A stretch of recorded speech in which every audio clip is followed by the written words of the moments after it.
Hello everyone, आप सभी को मेरा नमस्कार। आप सभी का हमारे डिजिटल प्लेटफॉर्म पर आपका हार्दिक स्वागत और अभिनंदन है। बच्चों, जैसा कि हमने लास्ट क्लास तक देखा था, एंडोक्राइन सिस्टम को हम कैरी ऑन कर रहे हैं। तो एंडोक्राइन सिस्टम में भी आज हम स्टार्ट करेंगे एंटीरियर पिट्यूटरी से निकलने वाले जितने भी हार्मोन हैं वो हम डिस्कस करेंगे, और जो भी अभी लास्ट क्लास में हमने डिस्कस किया एक बार हम उसको रिवीजन करेंगे। तो बिना टाइम वेस्ट किए हम क्लास को बच्चों कैरी ऑन कर रहे हैं, ठीक है। बने रहिएगा आप क्लास में। तो पिट्यूटरी ग्लैंड की अगर बच्चे बात करें तो मैंने आपको बताया था कि pituitary gland is consist of only 3 parts. First, anterior pituitary, that is adenohypophysis, and second, neurohypophysis, that is posterior pituitary, and third, that is intermediate pituitary. तो बच्चों मैं आपको बता दूं कि यहाँ पे अगर पहली बात की जाए तो बच्चों ये तो आपका होता है, देखिए यहाँ पे हाइपोथैलेमस, यहाँ से जो एक ग्लैंड होती है, ये इसी ग्लैंड को हम बोलते हैं बच्चों, यहाँ पे बोलते हैं pituitary gland. This is the pituitary gland. अगर बात करें तो ये होता है बच्चों एंटीरियर पिट्यूटरी, और इसी को बोलते हैं हम पोस्टीरियर पिट्यूटरी, और ये होता है बच्चों इंटरमीडिएट पिट्यूटरी। तो यहाँ पर एंटीरियर पिट्यूटरी, ये जो हमारा एंटीरियर पिट्यूटरी है इसको हम एडिनोहाइपोफाइसिस कहते हैं। क्यों? कि हमारे नासोफैरिंक्स से मिलकर के बनी होती है, वहाँ के एपिथेलियल उससे और ग्रोथ ऑफ ग्रैन्यूल्स से, इसलिए हम बोलते हैं बच्चों anterior pituitary is known as adenohypophysis. Okay, तो एंटीरियर पिट्यूटरी ये है, इसको एडिनोहाइपोफाइसिस कहते हैं। मैंने आपको बताया था कि यहाँ से 7 हार्मोन रिलीज होते हैं और पोस्टीरियर से 2 होते हैं, और यहाँ से कोई भी हार्मोन रिलीज नहीं होता है इंटरमीडिएट से। पोस्टीरियर पिट्यूटरी को हम बोलते हैं बच्चों न्यूरोहाइपोफाइसिस। ये हमारे नर्वस टिश्यू से मिलकर बनी होती है, पिट्यूसाइड सेल्स होती है, उससे मिलकर बनी होती है। Growth of nervous tissue of the brain, एक पिट्यूसाइड सेल होती है। कौन सी होती है सेल बच्चों? पिट्यूसाइड सेल। तो ये पिट्यूसाइड सेल होती है, एक नर्वस सेल होती है, उस सेल से मिलकर बनी होती है, इसलिए इसको हम बोलते हैं न्यूरोहाइपोफाइसिस। तो posterior pituitary is also known as neurohypophysis. आगे हम बड़े बच्चों, तो आगे आप देखिएगा बच्चों, यदि अगर हम बात करें आर्टेरियल सप्लाई की, तो branch of internal carotid artery and anterior pituitary indirect capillary bed in the hypothalamus and pituitary portal systems. मैं भी आपको बताऊंगा आपको डायग्राम के माध्यम से कि पिट्यूटरी पोर्टल सिस्टम क्या होता है। Posterior pituitary form from the nervous tissue. मैंने आपको बताया था कि नर्वस टिश्यू एक पिट्यूसाइड सेल्स होती है, नर्व सेल होती है, उससे मिलकर के बनी होती है। अगर हम यहीं पर बात करें बच्चों, तो ये मैंने आपको बोला था, तो देखो ये तो आपका बच्चों हाइपोथैलेमस है, और ये आपका क्या है बच्चों, यहाँ पे एक पिट्यूटरी ग्लैंड है, और ये इंटरमीडिएट पिट्यूटरी, ये एंटीरियर पिट्यूटरी, और ये हो गया बच्चों आपका पोस्टीरियर पिट्यूटरी, और ये हो गया आपका हाइपोथैलेमस। दिख रहा है बच्चों? ओके, कलर चेंज कर लेते हैं, कोई दिक्कत नहीं है।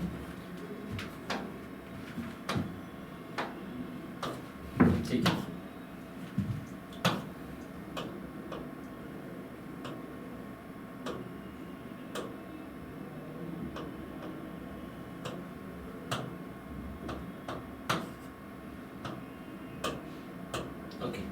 तो बच्चों ये तो रहा आपका हाइपोथैलेमस, और ये आपका पिट्यूटरी ग्लैंड। ठीक है, मैंने आपको बोला ये इंटरमीडिएट है, ये एंटीरियर पिट्यूटरी है, ये पोस्टीरियर पिट्यूटरी है, और ये जो बीच वाला आपको लाइन दिख रहा है इंटरमीडिएट पिट्यूटरी। अब मैं आपको बता दूं, जो हाइपोथैलेमस और एंटीरियर पिट्यूटरी के जो बीच का जो कनेक्शन है, इस कनेक्शन को बच्चों, इसी कनेक्शन को मैंने आपको बताया था कि इसी कनेक्शन को हम क्या बोलते हैं? Blood flow system. क्या बोलते हैं? ब्लड फ्लो सिस्टम, या फिर portal blood flow system, portal blood flow system. तो यही है ब्लड सप्लाई की अगर बात करें तो हाइपोथैलेमस से एंटीरियर पिट्यूटरी में आपका ब्लड सप्लाई होगा। तो यही है आपका आर्टेरियल सप्लाई। तो ये कैरोटिड आर्टरी के माध्यम से यहाँ से होता है, ठीक है। और इसी कनेक्शन को, ये जो कनेक्शन है बच्चों, इसी कनेक्शन को हम बोलते हैं ब्लड फ्लो या ब्लड पोर्टल फ्लो सिस्टम्स, ठीक है। तो ये है हमारा एंटीरियर पिट्यूटरी।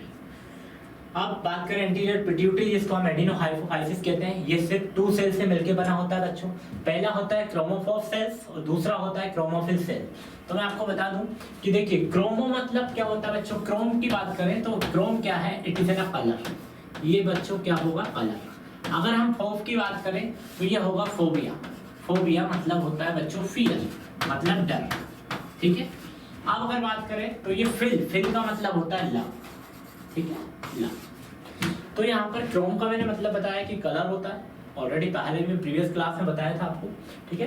तो ये here you can see only there are two types of cells, okay, जो एंटीरियर पिट्यूटरी में होगी। फर्स्ट होगी क्रोमोफोर सेल्स और सेकंड वन होगी बच्चों आपका क्रोमोफिल सेल।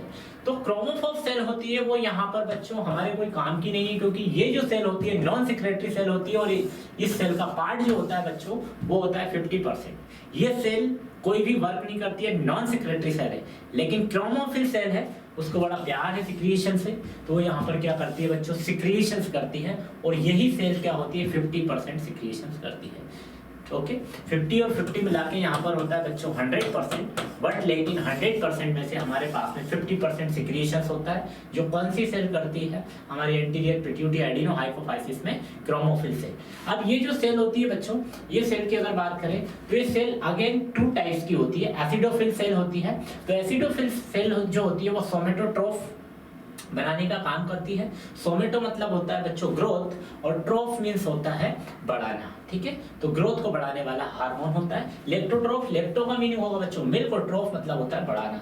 तो ये जीएच हार्मोन मतलब ग्रोथ हार्मोन रिलीज करती है और ये करती है बच्चों यहाँ पे प्रोलैक्टिन हार्मोन। अगर बात करें बेसोफिल सेल की, तो बेसोफिल सेल हमेशा नेगेटिव फीडबैक मैकेनिज्म पर काम करती है। तो ये जो आपके टायरोथ्रोफ होते हैं T3 T4 हार्मोन जो थायराइड ग्लैंड पर एक्ट करते हैं वो, देन कॉर्टिकोट्रोफ, एसीटीएच और गोनेडोट्रोफ, ये 3 जो ऐसे हार्मोन हैं बच्चों, ये आपके नेगेटिव फीडबैक मैकेनिज्म में काम करते हैं। ये जो होंगे बच्चों आपके नेगेटिव फीडबैक मैकेनिज्म में काम करते हैं, ठीक है। अगर बात करें बच्चों यहाँ पर एसिडोफिल सेल की, तो एसिडोफिल जो सेल होती है ये यहाँ पर 4 हार्मोन बनाने का काम करती है। सोमेटो की बात करें बच्चों, तो सोमेटो का मतलब होता है बच्चों यहाँ पर ग्रोथ, ठीक है, यहाँ पर ग्रोथ होगा। लेकिन ट्रोफ की बात करें तो ट्रोफ मीनिंग होता है बच्चों इंक्रीज, बढ़ाना।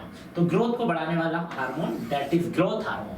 यदि हम लेप्टो की बात करें बच्चों, तो लेप्टो का मतलब होता है यहाँ पर मिल्क, और मैंने बताया ट्रोफ, ट्रोफ का मीनिंग होगा बढ़ाना। तो मिल्क को बनाने के लिए हार्मोन रिलीज करती है दैट इज प्रोलैक्टिन। तो prolactin is responsible for the production of the milk. लेकिन यहाँ पर जो T3 T4 जो हार्मोन है बच्चों, ये क्या करता है, ये हमारी थायराइड ग्लैंड पर एक्ट करता है, ठीक है, थायराइड ग्लैंड पर एक्ट करता है। कॉर्टिकोट्रोफिक या एसीटीएच ये होता है हमारी एड्रिनल ग्लैंड पर एक्ट करता है बच्चों। और अगर हम बात करें गोनेडोट्रोफ की, तो गोनेडोट्रोफ जो होता है वो हमारे गोनेट्स पर, ये हमारे जो रिप्रोडक्टिव ऑर्गन्स हैं उन पर एक्ट करता है, लाइक टेस्टिस और ओवरी, ठीक है। तो ये है बच्चों यहाँ पर 2 टाइप की सेल है, क्रोमोफिल सेल, क्रोमोफोर सेल। तो क्रोमोफिल सेल अगेन 2 पार्ट्स में डिवाइड है, acidophil cell and the basophil cell. Basophil cell के से निकलने वाले जितने भी हार्मोन होंगे एक नेगेटिव फीडबैक मैकेनिज्म का काम करते हैं। बात करें एसिडोफिल सेल की, तो एसिडोफिल जो सेल होती है बच्चों वो क्या करती है, हार्मोन को जो रेगुलेट करती है, तो वो इनहिबिट हार्मोन को रेगुलेट करने का काम करती है हाइपोथैलेमस से। और जो बेसोफिल सेल होती है वो हमेशा रेगुलेट करती है, सिर्फ रिलीज करती है, ना कि इनहिबिट करती है। ये साथ में रिलीज और इनहिबिट दोनों का काम करती है। और यदि ये भी हमारे हाइपोथैलेमस में होती है, और मैंने आपसे कहा था कि एक नेगेटिव फीडबैक मैकेनिज्म की तरह काम करती है। तो मैं आपको बता दूं कि पहली चीज बच्चों, ये तो देखो आपका हाइपोथैलेमस है, ठीक है, ये मैंने बताया अभी आपको, ये आपका पिट्यूटरी ग्लैंड है, ओके। अब अगर बात करें यहाँ पे, अगर कि जो आपका हमने बोला कि जीएच हार्मोन है, जीएच मतलब ग्रोथ हार्मोन के साथ में जीएच आरआईएच होता है, ठीक है। एक होगा जीएच आरआईएच ग्रोथ हार्मोन रिलीजिंग, और एक होगा जीएच आईएच हार्मोन। अब ये क्या करता है बच्चों, हमारा हाइपोथैलेमस में ये क्या है, ये हमारा एंटीरियर पिट्यूटरी की जो सेल्स है हमारी एसिडोफिल सेल्स, वो बनाने का काम करती है। अब यहाँ पर हमने बोला है, आप देखेंगे यहाँ पे जो पहला सेंटेंस में हमने यहाँ पर यही लिखा बच्चों कि यहाँ पे पहला सेंटेंस में क्या लिखा है, acidophil cell regulated by the hormone and inhibit hormone from the hypothalamus. तो अब इन केस कभी कभी जैसे ये हाइपोथैलेमस से इसका सिक्रिएशन होगा, ये सॉरी इसका सिक्रिएशन नहीं होगा, ये बस हाइपोथैलेमस में जीएच आरआईएच होता है और जीएच आईएच होता है, ठीक है। तो एंटीरियर जो पिट्यूटरी से हमारा जो ये हार्मोन रिलीज होता है बच्चों, कभी ये ज्यादा अमाउंट में हार्मोन रिलीज होता है तो ये जो ग्रोथ हार्मोन होता है वो हमेशा एक्ट करता है बच्चों आपकी बोन्स पर और साथ में जो आपके स्केलेटल मसल्स होते हैं उस पर एक्ट करने का काम करता है। ठीक है, अब यदि ये जो आपका ग्रोथ हार्मोन है जरूरत से ज्यादा यहाँ पर सिक्रिएट होगा तो आपकी बोन है, सपोज ये आपकी बोन होगी, तो ये बोन का जो क्या होगा बच्चों, साइज यहाँ पे क्या हो जाएगा, ज्यादा हो जाएगा। तो यहाँ पर सॉरी जब बोन का साइज बढ़ जाएगा, जब किसी एक नॉर्मल पर्सन की नॉर्मल से ज्यादा हाइट होती है, दैट कंडीशन में हम उसको कौन सी बीमारी बोलते हैं वो सब हम आगे पढ़ाएंगे जब हम डिसऑर्डर पढ़ेंगे एंटीरियर पिट्यूटरी के तब। तो यहाँ पर ये क्या करता है, ये बोन्स क्या करेगी, ब्लड को मैसेज दे देती है बच्चों, और ये ब्लड हाइपोथैलेमस को मैसेज दे देता है कि भैया आप तो मास्टर ऑफ द मास्टर्स हैं, प्रिंसिपल्स हैं, ठीक है, हेड मास्टर हैं, पिट्यूटरी को समझाइए, बहुत ज्यादा सिक्रिएशन कर रही है। तो ये क्या करता है, यहाँ से GHRIH hormone GHIH hormone release कर देता है, उसको इनहिबिट करने का काम करता है। अब वो यहाँ पे क्या करता है, जितना भी जो ज्यादा सिक्रिएशन हुआ है वो क्या कर लेगा, वापस ब्लड के थ्रू यहाँ पहुंच जाएगा। ठीक है, तो वो क्या होगा कि वहां पर जब पहुंचेगा तो जो आपकी बोन्स है उसका साइज और शेप अननेसेसरी अनवांटेड ग्रोथ नहीं होगी। अब इन केस यहाँ पर ये तो हमने बोला ज्यादा सिक्रिएशन, कम सिक्रिएशन हो रहा है तो ये बोन्स क्या करेगी, यहाँ पर ब्लड को मैसेज देगी, ब्लड अगेन मैसेज यहाँ पर देगा और ब्लड मैसेज देगा यहाँ पर कि बोन्स ने मुझसे बोला है कि यहाँ पे उनके पास में ग्रोथ हार्मोन नहीं मिल रहा है जिससे बोन्स का साइज नहीं बढ़ रहा है। ठीक है, तो ये क्या करेगा बच्चों, यहाँ पे GHRIH हार्मोन क्या कर देगा, रिलीज कर देगा, एंटीरियर पिट्यूटरी को बोलेगा, एंटीरियर पिट्यूटरी यहाँ से अपना सिक्रिएशन निकाल देगी, बोन्स और स्केलेटल मसल्स पे बोल देगी, तो उसका जो साइज नहीं बढ़ रहा था तो वो साइज बढ़ने लग जाएगा। ये तो हो गई हमारी बच्चों यहाँ पर एसिडोफिल सेल की बात। एसिडोफिल जो सेल होती है वो हार्मोन को रेगुलेट करती है और साथ में इनहिबिट भी करती है। कहाँ से करती है बच्चों, हाइपोथैलेमस से। लेकिन मैं आपको बता दूं जो बेसोफिल सेल होती है वो सिर्फ रेगुलेट करती है, तो हार्मोन को रिलीज करने का काम करती है, सिर्फ वो हार्मोन को रिलीज करेगी। हमने बोला है कि बेसोफिल सेल से हमारे 3 हार्मोन रिलीज हुए बच्चों, आपके T3 T4 हुए हैं, साथ में अगर बात करें तो ACTH हुए हैं और FSH और हमारा जो LH हार्मोन है ये रिलीज हुए हैं। तो ये सिर्फ यहाँ पर रिलीज करने का काम करेगी। इनकेस यदि ये ज्यादा हो जाता है तो ये यहाँ पर आप ये हाइपोथैलेमस को मैसेज तो यहाँ पर भेजेगी बच्चों, पर लेकिन हाइपोथैलेमस में यहाँ पर प्रेजेंट नहीं होता है। प्रीवियस क्लास में देखना आप कि मैंने क्या बोला था, क्योंकि यहाँ पर क्या इनहिबिट हार्मोन नहीं है हाइपोथैलेमस के पास में, तो वो क्या करता है आपकी जो पिट्यूटरी ग्लैंड है उसको मैसेज कर देता है, जैसे कि T3 T4 का लेवल बढ़ रहा है तो वो यहाँ पर क्या करेगा बच्चों, TSH का लेवल कम कर देता है, सॉरी TSH का लेवल बढ़ा देता है। जब ये TSH का लेवल बढ़ा देगा तो T3 T4 का लेवल कम हो जाएगा। मतलब इसका कहना यदि ये बढ़ेगा तो ये कम होगा, यदि TSH कम होगा तो T3 T4 बढ़ेगा। That negative feedback mechanism. ठीक है, या अपना बैलेंस बना के चलते हैं भाई, यदि तू बढ़ रहा है तो ये कम कर देगा, यदि T3 T4 कम हो रहा है तो TSH अपना लेवल बढ़ा देगा। मतलब अल्टीमेटली वो दो एक दूसरे काम करेंगी।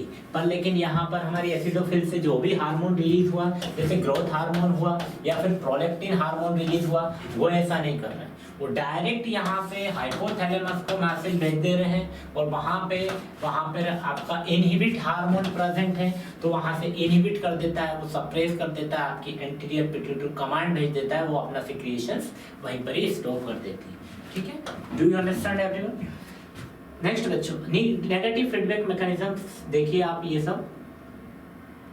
अच्छा, ये मैंने आपको बताया था कि देखिए हाइपोथैलेमस के अंदर देखिए रिलीजिंग हार्मोन है, ठीक है, रिलीजिंग हार्मोन है। अब यहाँ पर भी रिलीजिंग हार्मोन है, नेगेटिव फीडबैक मैकेनिज्म है, और यहाँ पे CRH भी है, ठीक है, कॉर्टिको रिलीजिंग हार्मोन। अब ये क्या करते हैं, ये बस रिलीज करने का काम करते हैं। यदि FSH का लेवल यदि बढ़ रहा है तो दैट कंडीशन में, और ये जो हार्मोन है वो कहाँ एक्ट करते हैं, जो हमारे गॉनेट्स हैं, जो ऑर्गन्स हैं, जो हमारे रिप्रोडक्टिव के ऑर्गन्स हैं, जो हमारी सेल को रिप्रोड्यूस करने का काम करते हैं, लाइक ओवरी और टेस्टिस, उस पर काम करते हैं। जो टीएसएच है, जो टीआरएच क्या होगा, ये यहाँ पर ये रिलीजिंग हार्मोन है, थायराइड रिलीजिंग हार्मोन, ये क्या करता है यहाँ पर टीएसएच बनाने का काम करता है। और टीएसएच क्या करता है बच्चों, ये थायराइड ग्लैंड पे काम करता है। मैंने आपसे भी जस्ट एग्जांपल दिया, जब T3 T4 का लेवल बढ़ेगा तो टीएसएच का कम हो जाएगा। जब T3 T4 का लेवल कम होगा तो टीएसएच क्या होगा, अपने लेवल को बढ़ा लेगा, ठीक है। लेकिन हाइपोथैलेमस में आप देख रहे हैं कि यहाँ पे पॉजिटिव फीडबैक मैकेनिज्म में ग्रोथ हार्मोन में देखिए आरएच भी है, रिलीजिंग भी है और इनहिबिट हार्मोन भी प्रेजेंट है। ज्यादा होगा तो वो क्या करेगा, इनहिबिट करने का, यदि ग्रोथ हार्मोन हमारा ज्यादा हुआ तो क्या करेगा, यहाँ पर GH/RIH रिलीज हो जाएगा, वो रिलीज कर देगा तो यहाँ पे ग्रोथ हार्मोन का लेवल क्या हो जाएगा, कम हो जाएगा। लेकिन इसका लेवल कम है तो यहाँ से ये रिलीज करने का काम कर देगा। तो ये क्या हुआ है हमारा, और ये ऐसे ही सेम इसमें है, PRH prolactin hormone, prolactin releasing hormone और साथ में इनहिबिट हार्मोन। यदि प्रोलैक्टिन का लेवल ज्यादा हो गया तो ये यहाँ पर क्या कर देगा, इनहिबिट कर देगा, यदि कम हो गया तो रिलीज कर देगा। लेकिन यहाँ पे नहीं है। और एसीटीएच जो होता है एड्रेनोकॉर्टिकोट्रोपिक हार्मोन, ये आपकी एड्रेनल ग्लैंड पर एक्ट करता है। तो ये जो हार्मोन होते हैं बेसोफिल सेल से सिक्रिएट होते हैं। बेसोफिल सेल से बनने वाले जितने भी हार्मोन होते हैं सब नेगेटिव फीडबैक मैकेनिज्म का काम करते हैं।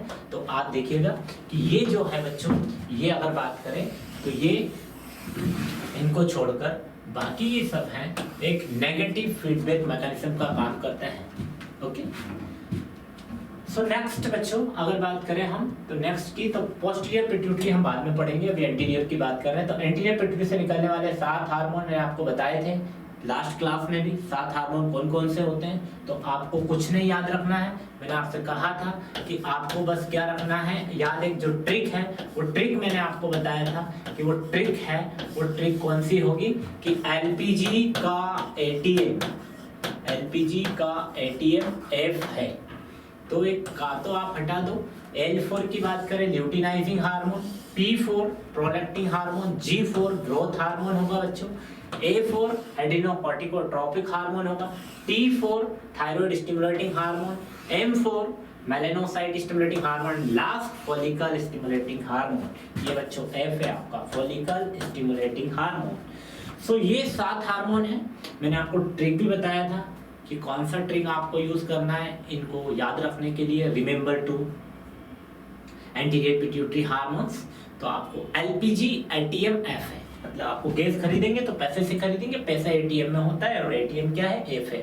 तो एलपीजी का एटीएम एफ है। ओके, नेक्स्ट अब हम क्या करेंगे, इनको वन बाय वन डिस्कस करेंगे। तो फर्स्ट बात करें बच्चों ग्रोथ हार्मोन की। ग्रोथ हार्मोन को हम बोलते हैं सोमेटोट्रोपिक हार्मोन या सोमेटोट्रोप हार्मोन। ये स्पेशली मोस्ट अबंडेंट हार्मोन है synthesized by the anterior pituitary somatotropic acidophil cell. मैंने आपको बोला था जस्ट कि ये आपका क्या है बच्चों, हाइपोथैलेमस है, और ये आपका यहाँ पे क्या है, एंटीरियर पिट्यूटरी पोस्टीरियर पिट्यूटरी। ये जो हार्मोन होता है वो आपकी देखिए यहाँ से एडिनो हाइपोथाइसिस या फिर ये जो आपकी एंटीरियर पिट्यूटरी से निकलने वाला हार्मोन है, और यहाँ से पोस्टीरियर एंटीरियर पिट्यूटरी से 9 हार्मोन रिलीज होता है, 7 हार्मोन एंटीरियर से और 2 हार्मोन होता है बच्चों पोस्टीरियर पिट्यूटरी से। अब यदि अगर हम बात करें बच्चों कि यहाँ पर अगर हम बात करें हार्मोन की, तो यहाँ पे सबसे ज्यादा मोस्ट अबंडेंट हार्मोन जो सिंथेसाइज होता है हमारी पूरी बॉडी के अंदर, तो बच्चों वो जो हार्मोन होता है वो होता है आपका ग्रोथ हार्मोन। मैं बता रहा हूँ ये very very very important topic है। यदि आपसे पूछा है कि एंडोक्राइन ग्लैंड में ऐसा कौन सा हार्मोन जो सबसे ज्यादा सिंथेसिस होता है या मोस्ट अबंडेंट होता है, तो बच्चों आपका आंसर क्या होगा, सोमेटोट्रोपिक, सोमेटोट्रोप या growth hormone. Do you understand? अब ये भी कहां से होता है रिलीज, तो आपके पास आंसर होना चाहिए बच्चों एसिडोफिल सेल। मैंने बताया था एसिडोफिल सेल से होता है। एक होता है बेसोफिल सेल, तो बेसोफिल सेल क्या करती है, एक नेगेटिव फीडबैक मैकेनिज्म का काम करती है। तो समझ में आया यहाँ तक? नेक्स्ट अगर बात करें तो स्पेशली मैंने आपसे कहा था जो आपकी बोन्स होती है, बोन्स और स्केलेटल मसल्स पर करता है। जब जैसे ही ये सपोज आपकी ये जो बोन होती है बच्चों, यहाँ पर जो ये बोन है आपकी,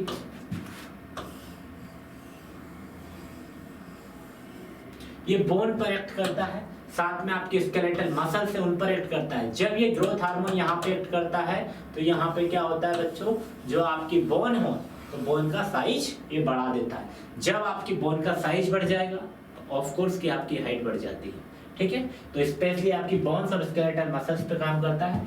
अब सिक्रिएशन ऑफ जीएच हार्मोन, मतलब इसका जो ग्रोथ हार्मोन स्टिमुलेटेड होता है बच्चों ग्रोथ जीएचआरएस से, growth hormone releasing hormone from the hypothalamus.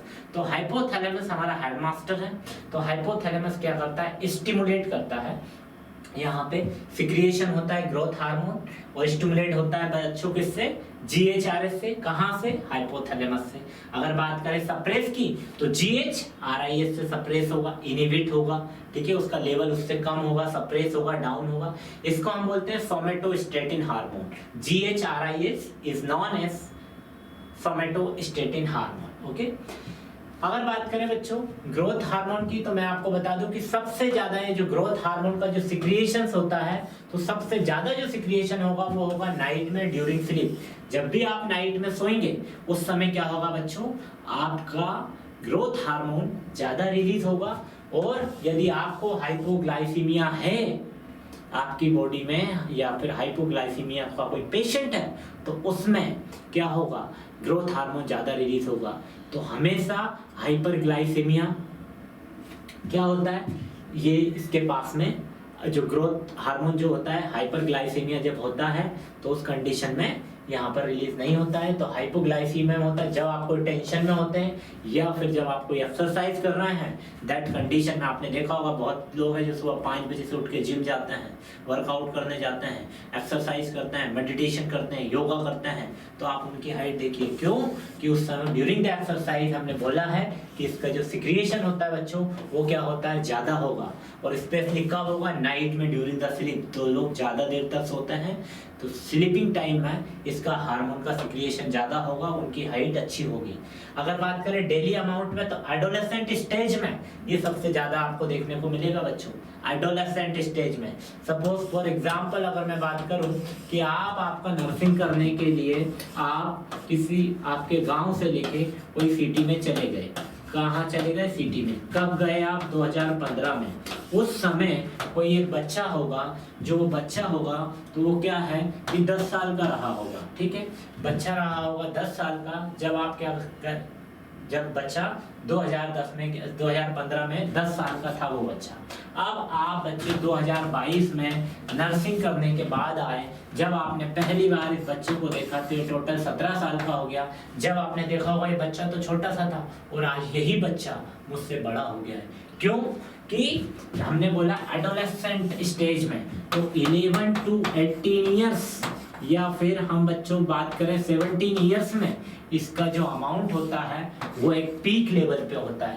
तो सबसे ज्यादा सिक्रिएशन जो होता है वो क्या होता है, जब सेकेंडरी सेक्सुअल कैरेक्टरिस्टिक्स हमारी बॉडी के अंदर डेवलप हो जाते हैं, लाइक दाढ़ी आ जाना, मूंछ आ जाना, एक्सिलरी हेयर का डेवलपमेंट हो जाना, ब्रेस्ट का इलाजमेंट होना, ठीक है, जो आपके रिप्रोडक्टिव ऑर्गन्स है उनका इलाज होना। तो उस कंडीशंस में या एडोलेसेंट स्टेज में ये सब चीजें होती हैं। तो एडोलेसेंट स्टेज में बच्चों यहाँ पर क्या होता है कि हमारे ग्रोथ हार्मोन का जो सिक्रिएशन होता है वो ज्यादा होता है। तो मैंने आपको बताया कि 2015 में आप नर्सिंग के लिए गए, आप आए तो आप बीच में आए होंगे तो हो सकता हो ये बच्चा स्कूल गया हो, ये भी पढ़ने के लिए बाहर चला गया। लेकिन जब आप 2022 में यहाँ पर आए, जब आपने इस बच्चे को देखा तो पहले ये 2015 में 10 साल का था, लेकिन 2022 में देखा ये 17 साल का हो गया। उस समय देखा कि आपने एक बच्चा छोटा सा था पर लेकिन अब देखा कि आपसे भी बड़ा हो गया। तो that is the main reasons कि एडोलेसेंट स्टेज में सबसे ज्यादा हमारे हाइपोथैलेमस हमारी एंटीरियर पिट्यूटरी से ग्रोथ हार्मोन बहुत ज्यादा अमाउंट में रिलीज होता है, ठीक है। अगर बात करें बच्चों यदि इसका हार्मोन का सिक्रिएशन ज्यादा हो जाता है तो हम उसको एक्रोमेगाली कहते हैं बच्चों में, बड़ों में। अगर हम बात करें यदि उसका ज्यादा सिक्रिएशन बच्चों में हो जाएगा तो उसमें क्या हो जाएगा, यहाँ पर गैंटिज्म हो जाएगा, ठीक है, यहाँ पर बच्चों क्या हो जाएगा, गैंटिज्म हो जाएगा। लेकिन यदि इसका बच्चों कम सिक्रिएशन होता है, यदि कम सिक्रिएशन होगा तो उस कंडीशन में हम क्या बोलेंगे बच्चों, यहाँ पर ड्वार्फिज्म बोलते हैं, ठीक है। तो कम कंडीशन में हम हमेशा यहाँ पर ड्वार्फिज्म बोलेंगे बच्चों। और अगर हम बात करें यहाँ पे तो एक्रोमेगाली कब बोलेंगे? तो एक्रोमेगाली हम बोलते हैं बच्चों हमेशा जब कोई भी अडल्ट के अंदर ग्रोथ हार्मोन का सिक्रिएशंस यदि ज्यादा होता है, दैट कंडीशन में हम क्या बोलते हैं बच्चों? यहाँ पर बोलते हैं अडल्ट में होगा तो एक्रोमेगाली और चाइल्ड में हुआ तो गैंटिजन।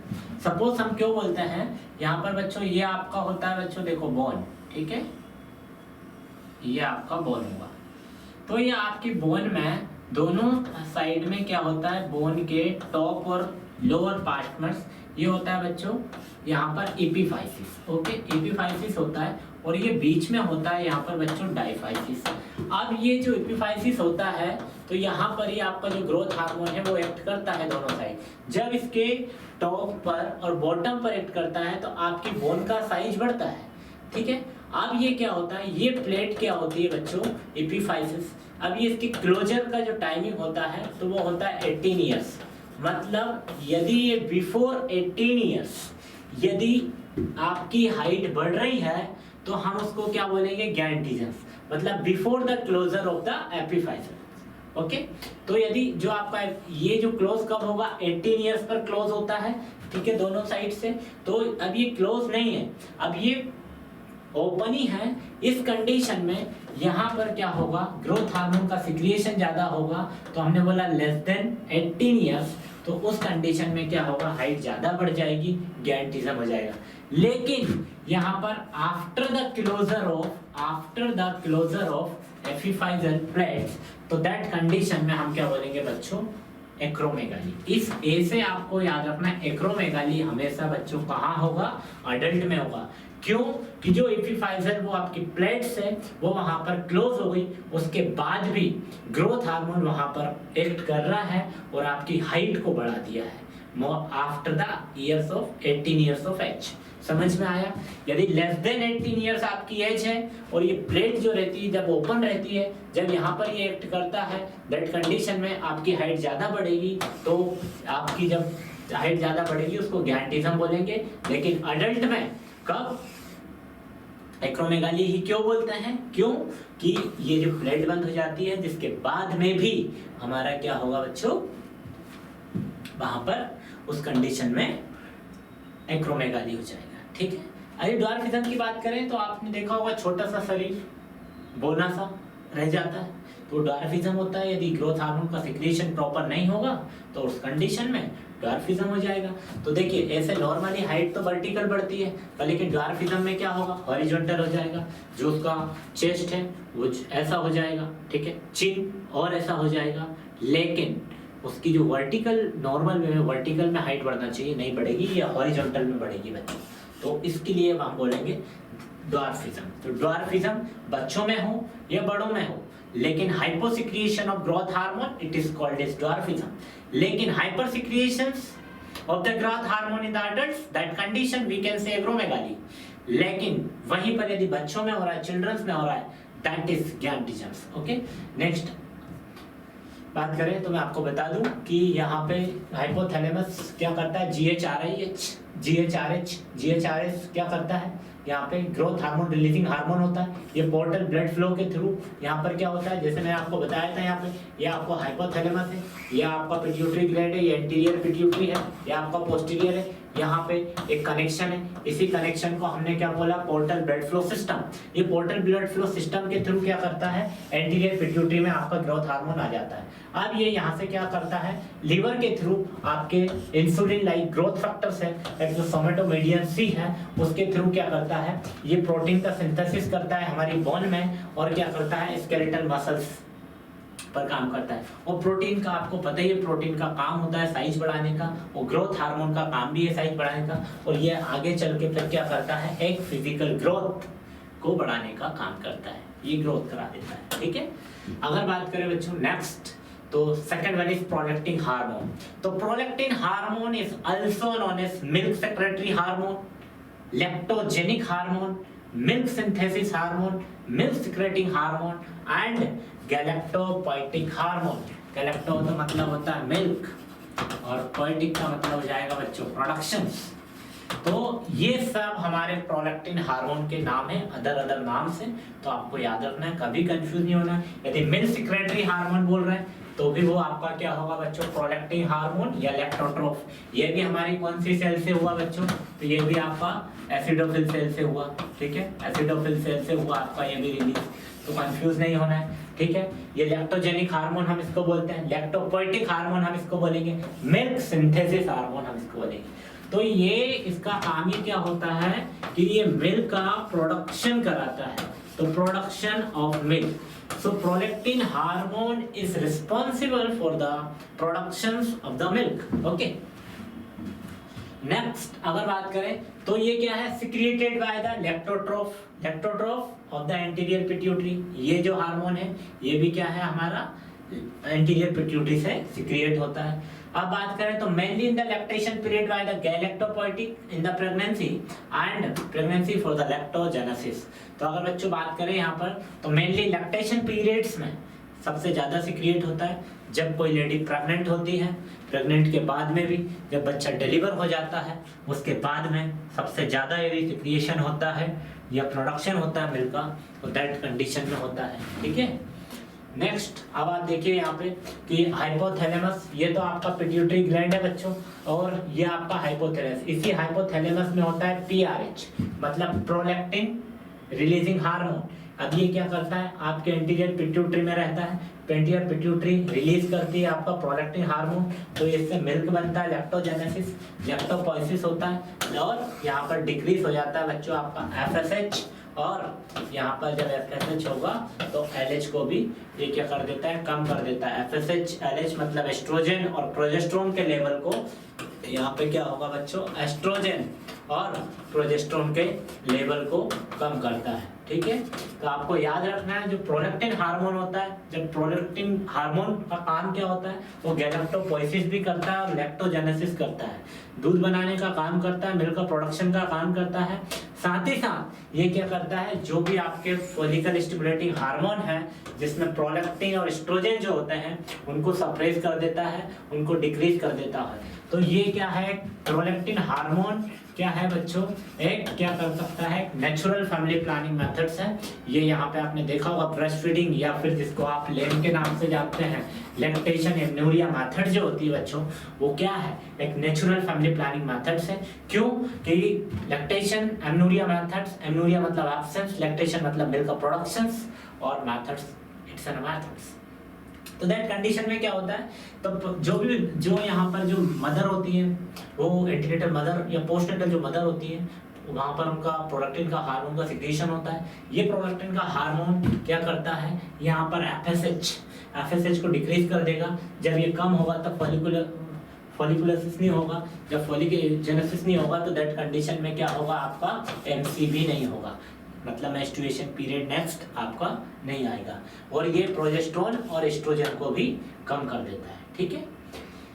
नेक्स्ट रेगुलेशन की बात करें तो secretion of prolactin stimulated by पीआरएच, ये प्रोलैक्टिन हार्मोन सिक्रिएट होता है, स्टिमुलेट होता है आपके हाइपोथैलेमस से, पीआरएच से, इनहिबिटेड सप्रेस होता है पीआईएच या dopamine, both are from the hypothalamus, और lactation suppress by dopa, and this category drug bromocriptines और हाइपर सिक्रिएशन से यदि हो गया बच्चों तो उस कंडीशन में क्या होगा, यहाँ पर ओवर लैक्टेशन हो जाएगा, और यदि नहीं हुआ तो वहां पर क्या हो जाएगा बच्चों, आपका यहाँ पे लैक्टेशन फेलियर हो जाएगा। तो यहाँ पे बता दूं कि जो आपका प्रोलैक्टिन हार्मोन सिक्रिएशन होता है वो स्टिमुलेट कहाँ से, आपके हाइपोथैलेमस से पीआरएच करता है, प्रोलैक्टिन रिलीजिंग हार्मोन।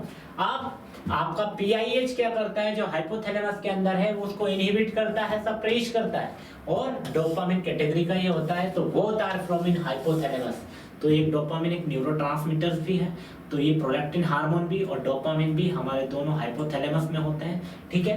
तो आप मैं बता दूं आपको, ये तो बच्चों देखो आपका हाइपोथैलेमस हो गया, हाइपोथैलेमस क्या करता है, पीआरएच इसको स्टिमुलेट करता है, फिर ये एंटीरियर पिट्यूटरी क्या करती है, यहाँ पे ये प्रोलैक्टिन हार्मोन रिलीज कर देती है।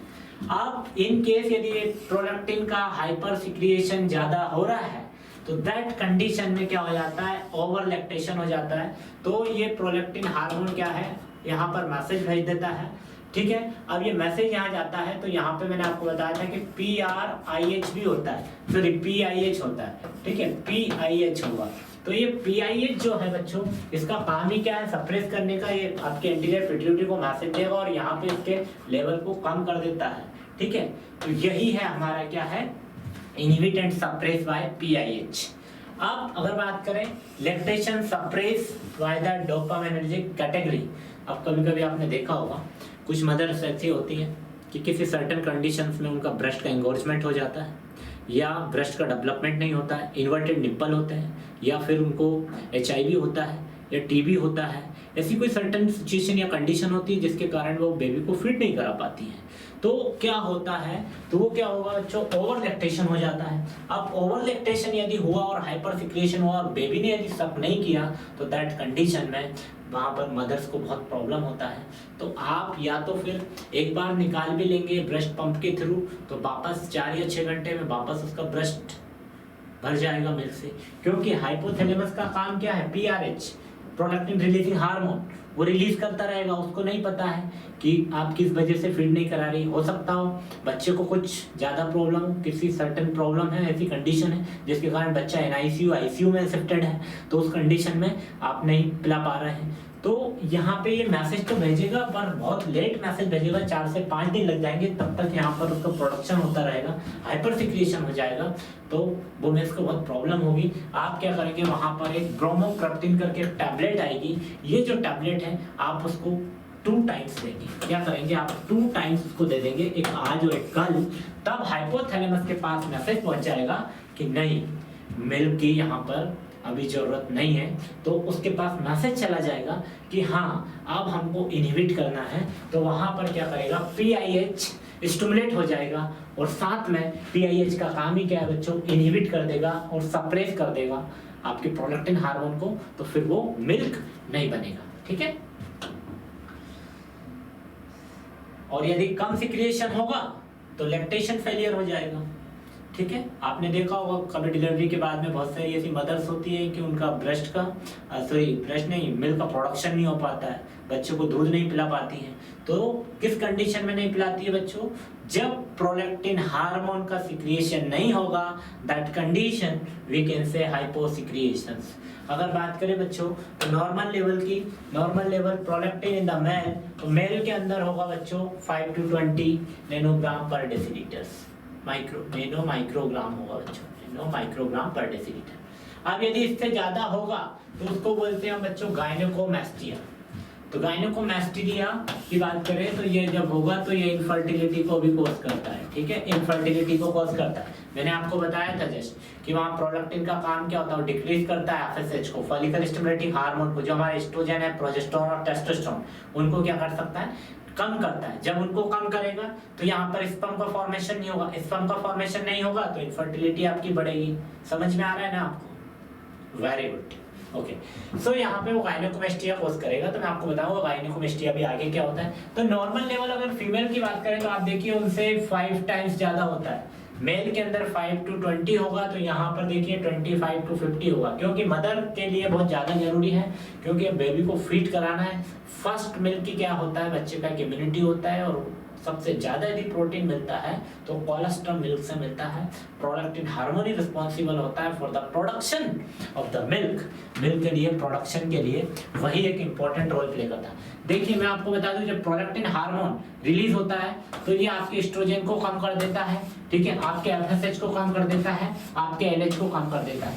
देखिए प्रोलैक्टिन जो हार्मोन होगा तो फीमेल के अंदर ये जो हार्मोन है बच्चों, पूरे फीमेल के अंदर इनके लेवल को क्या कर देगा, कम कर देगा। एस्ट्रोजन को कम कर देगा, फॉलिकल स्टिमुलेटिंग हार्मोन को कम कर देगा, और साथ में LSH को कम कर देगा, और ये यहाँ पे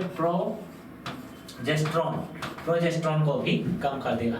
लेकिन यहाँ पे मेल की बात करें, जब इस मेल के अंदर यदि ये नॉर्मल लेवल से ज्यादा हो जाएगा तो उसके अंदर टेस्टोस्टेरोन का लेवल कम कर देगा। जब टेस्टोस्टेरोन का लेवल कम हो जाएगा तो ये आपको गायनेकोमैस्टिया या फिर इनफर्टिलिटी भी कॉज कर देगा। अब मैं आपको बताता हूँ गायनेकोमैस्टिया क्या होता है नेक्स्ट में। तो अब आप देखिए यहाँ पे prolactin act as a natural contraceptive lactation periods cause lactational amenorrhoea methods. Okay, तो ये क्या है? It is an types of natural family planning methods. तो प्रोलैक्टिन हार्मोन का यदि सिक्रीशंस बॉडी के अंदर हो रहा है किसी फीमेल को तो प्रेग्नेंट नहीं होगी। क्यों? कि प्रोलैक्टिन हार्मोन का काम होता है कि एफएसएच को, एफएसएच यानी कि जो फॉलिकल स्टिमुलेटिंग हार्मोन है, ल्यूटिनाइजिंग हार्मोन है, एस्ट्रोजन और प्रोजेस्टेरोन को वो क्या करता है? उनके लेवल को कम करता है, एस्ट्रोजन को, प्रोजेस्टेरोन को। जब उनको कम कर देगा तो क्या होगा? वहां पर फॉलिकुलोजेनेसिस नहीं होगा, वो नहीं होगा तो ओव्यूलेशन नहीं होगा, ओव्यूलेशन नहीं होगा तो नेक्स्ट मेंस्ट्रुएशन नहीं होगा। तो प्रोलैक्टिन हार्मोन क्या होता है? नेचुरल कॉन्ट्रासेप्टिव की तरह काम करता है लैक्टेशन पीरियड्स में, जो कॉज करता है लैक्टेशन एमनोरिया मेथड्स। ठीक है, तो लैक्टेशन एमनोरिया मेथड्स या breast feeding it is a natural methods. जो माँ अपने बेबी को, अपने बच्चे को यदि ब्रेस्ट फीड कराएगी तो वो फिर प्रेग्नेंट नहीं होगी। ठीक है, तब भी कोई सेक्सुअल इंटरकोर्स करते हैं ड्यूरिंग दैट टाइम तो वो प्रेग्नेंट नहीं होगी। लेकिन यदि इसका सिक्रिएशन मेल में हो गया तो मैंने बोला था गायनोकोमेस्टिया, गायनोकोमेस्टिया मतलब थी यहाँ पे क्या होगा? फीमेल गायनोकोमेस्टिया का मैंने बताया था ना, फीमेल की तरह उसके सेकेंडरी सेक्सुअल कैरेक्टरिस्टिक्स डेवलप होंगे। लाइक उसकी वॉइस भी फीमेल की तरह हो सकती है, उसके जो चेस्ट होंगे, ब्रेस्ट का साइज बढ़ जाएगा मेल का, तो वो क्या है? It will consider gynaecomastia. Infertility cause करेगा। मैंने बताया कि यहाँ पर क्या होगा बच्चों? Hyper secretion of prolactin hormone in the male, तो it will cause the gynaecomastia, कि मतलब यहाँ पर सेकेंडरी सेक्सुअल कैरेक्टरिस्टिक्स डेवलप होंगे जस्ट लाइक अ फीमेल। और इनफर्टिलिटी कॉज करेगा। इनफर्टिलिटी क्यों कॉज करेगा? प्रोलैक्टिन का काम होता है बच्चों टेस्टोस्टेरोन के लेवल को कम करना। जब उसका कम होगा लेवल तो स्पर्म नहीं हो, स्पर्म की क्वांटिटी कम हो जाएगी, स्पर्म बनना बंद हो जाएंगे तो इनफर्टिलिटी होगी। देन लिबिडो होगा, इरेक्टाइल डिसफंक्शंस होगा। ठीक है, ये अदर गायनेकोमैस्टिक ड्रग्स यदि उनको ट्रीट करना है तो एक आपके सामने ट्रिक है डिस्को। तो डी फॉर डिजोक्सिन। डिजोक्सिन हमेशा हम हार्ट फेलियर के पेशेंट के लिए यूज करते हैं, आइसोनियाजाइड टीबी के लिए यूज करते हैं। ओके, स्पारानोलेक्टोल होगी और सिमिटिडिन्स होगी, ऑक्सीटोसिन और एस्ट्रोजन। ऑक्सीटोसिन की बात करें तो यहाँ पर दो जगह एक्ट करता है बच्चों, एक तो आपके ब्रेस्ट पर, मामरी ग्लैंड्स पर, और साथ में यूट्रस पे भी एक्ट करेगा। एस्ट्रोजेंस होता है जो आपके मेंस्ट्रुएशन पीरियड के लिए रिस्पॉन्सिबल होता है। सिमिटिडिन जस्ट लाइक आपने सुना होगा रेनिटिडिन एट ऑल, तो ये उसकी तरह भी काम करता है। तो डिस्को मतलब होता है अदर गायनेकोमैस्टिक ड्रग्स। ओके, तो ये कॉज करते हैं। नेक्स्ट बच्चों, अब important hormone that is thyroid stimulating hormone. Thyroid stimulating hormone हमेशा मैंने आपको बताया था कि हार्मोन हमेशा 3 चीजों से मिलकर बनते हैं, ये मैंने आपको बताया था उस टाइम पर। ठीक है, तो हार्मोन 3 चीजों से मिलकर बनते हैं। तो पहला मैंने आपको बोला था बच्चों यहाँ पे प्रोटीन से बनते हैं, दूसरा मैंने बोला था आपसे कि स्टेरॉइड के बनते हैं, और तीसरा मैंने आपसे बोला था कि अमाइनो एसिड से बनते हैं। बोला था कि नहीं बोला था? बोला था कि जो हार्मोन होते हैं वो 3 टाइप में डिवाइड है। ठीक है, तो प्रोलैक्टिन हार्मोन मैंने बोला था पी से निकलने वाली जितनी भी ग्लैंड है या फिर जितने भी हार्मोन है, लाइक पिट्यूटरी हार्मोन या पिट्यूटरी ग्लैंड से निकलने वाले जितने भी हार्मोन, वो पेनक्रियास से निकलने वाले जितने भी हार्मोन है, वो प्लेसेंटा से निकलने वाले जितने भी हार्मोन है, वो एक्सेप्ट एस्ट्रोजन एंड प्रोजेस्टेरोन, वो सब किस में आएंगे बच्चों? यहाँ पे प्रोलैक्टिन मतलब प्रोटीन से बने हुए। स्टेरॉइड से मैंने आपको बताया था, स्टेरॉइड से ये क्या है? वाटर इनसोल्यूबल होता है स्टेरॉइड्स। अब इसके अंदर एस्ट्रोजन और प्रोजेस्टेरोन, ठीक है, ये स्टेरॉइड से बनने वाले हार्मोन है। इवन एल्डोस्टेरोन ये स्टेरॉइड के बने। अब मैंने आपको बोला जो आपका T3, T4, TSH ये क्या है? ये बनने वाला जो हार्मोन है वही क्या है? अमाइनो एसिड से बनने वाला हार्मोन है। तो इसका कंटेंट जो होगा बच्चों वो क्या होगा? टायरोसिन। ठीक है, तो थायराइड स्टिमुलेटिंग हार्मोन किसके बने होंगे? अमाइनो एसिड के बने होते हैं। ठीक है, अमाइनो एसिड के। एक और हार्मोन मैंने बताया था इसके साथ में। ठीक है, अब बात करें तो ये बनते कहाँ पर है बच्चों? एंटीरियर पिट्यूटरी में। ये जो आपकी पिट्यूटरी है तो यहाँ पर एंटीरियर पिट्यूटरी में ये वाला हार्मोन बनता है। बोला था मैंने, बताया था कि थायराइड स्टिमुलेटिंग हार्मोन जो होगा ये तीसरा नंबर का हार्मोन है। पहला हमने पढ़ लिया बच्चों ग्रोथ हार्मोन, दूसरा हमने पढ़ लिया है प्रोलैक्टिन हार्मोन, तीसरा जो आ गया हमारा वो क्या हो गया, TSH, थायराइड स्टिमुलेटिंग हार्मोन। ठीक है, अब ये कहाँ से सिंथेसाइज होता है, एंटीरियर पिट्यूटरी से। अब अगर हम नॉर्मल लेवल की बात करें TSH का, थायराइड स्टिमुलेटिंग हार्मोन का, तो 0.3 से लेकर 5.4 मिलियन क्यूब पर लीटर होगा। ठीक है, तो इसका जो मिनिमम और नॉर्मल जो लेवल होगा बच्चों 0.3 to 5.4 TSH। यदि आप, तो ये आपका कंपटीशन का बहुत इंपॉर्टेंट क्वेश्चन बच्चों कि what is the normal level of TSH या what is the normal level of thyroid stimulating hormone, तो 0.3 to 5.4। ओके, नेक्स्ट अगर हम बात करें तो ये हमेशा जो हार्मोन होता है थायराइड हार्मोन वो कहाँ पे एक्ट करेगा बच्चों, थायराइड ग्लैंड पर। अब ये जो हार्मोन होगा T3 T4 जो क्या होगा, थायराइड फॉलिकल्स होते हैं responsible for the secretions of T3 and T4। अब ये जो आपकी थायराइड ग्लैंड है, ये थायराइड जो ग्लैंड है, ये जो ग्लैंड है बच्चों थायराइड ग्लैंड जो आपकी नेक में प्रेजेंट है। ठीक है, कहाँ पे है, मैंने आपको बोला था कि आपकी नेक में प्रेजेंस है। थायराइड के अंदर ही यहाँ पर क्या है बच्चों, पैराथायराइड है। ठीक है, अब थायराइड जो ग्लैंड है वहां पर क्या है, थायराइड फॉलिकल्स रिस्पॉन्सिबल होते हैं किसके सिक्रिएशन में, T3 और T4। इस ग्लैंड के अंदर आपकी नेक के अंदर ये जो ग्लैंड है थायराइड ग्लैंड, ये यहाँ पर क्या होगा, थायराइड फॉलिकल होगा। ये थायराइड फॉलिकल क्या करता है, T3 T4 के सिक्रिएशंस में एक इंपॉर्टेंट रोल प्ले करता है। उस T3 एंड T4 को ही हम क्या बोलते हैं, thyrotrope. Okay, next thyroid stimulating hormone के लिए रेगुलेशन की बात करें तो मैं आपको बता दूं कि देखो पहली चीज, अब यहाँ पे अगर बात करें बच्चों थायराइड स्टिमुलेटिंग हार्मोन की, तो बच्चों ये तो हो गया आपका क्या हो गया, हाइपोथैलेमस, ये हो गया आपका हाइपोथैलेमस, ये हो गया आपका एंटीरियर पिट्यूटरी, और ये हो गई आपकी थायराइड ग्लैंड। ठीक है, आप ये जो हार्मोन है मैंने आपको बताया था पहले ही कि ये जो हार्मोन होता है बच्चों एक बेसोफिल सेल है, वो इस हार्मोन को बनाने का आपका काम करती है, ये मैंने आपको बताया था। और ये जो सेल होती है, ये जो हमारी जो सेल है बच्चों, तो ये क्या करती है, ये साथ ही साथ नेगेटिव फीडबैक मैकेनिज्म का काम भी करती है।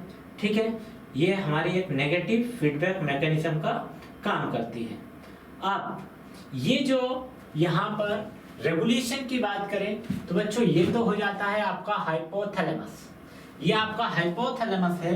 तो ये आपका हाइपोथैलेमस के अंदर ही क्या होता है, मैंने बोला था कि TRH होता है, जब मैंने आपको मैकेनिज्म पढ़ाया था उस टाइम पर कि ये यहाँ पर क्या होता है बच्चों कि TRH होता है, थायराइड रिलीजिंग हार्मोन होगा। ठीक है, अब ये थायराइड रिलीजिंग हार्मोन क्या है, मैंने बोला एंटीरियर पिट्यूटरी में होगा, तो यहाँ पे क्या है TSH, तो TSH है तो ये क्या थायराइड स्टिमुलेटिंग हार्मोन है, तो ये क्या है स्टिमुलेट करता है हार्मोन को, रिलीज करता है। जब ये हार्मोन रिलीज करता है तो यहाँ पे ये क्या करेगा, जो आपके T3 T4 हार्मोन है उनको सिक्रिएट करने का काम करता है। ठीक है, अब ये सिक्रिएट करने का काम करता है।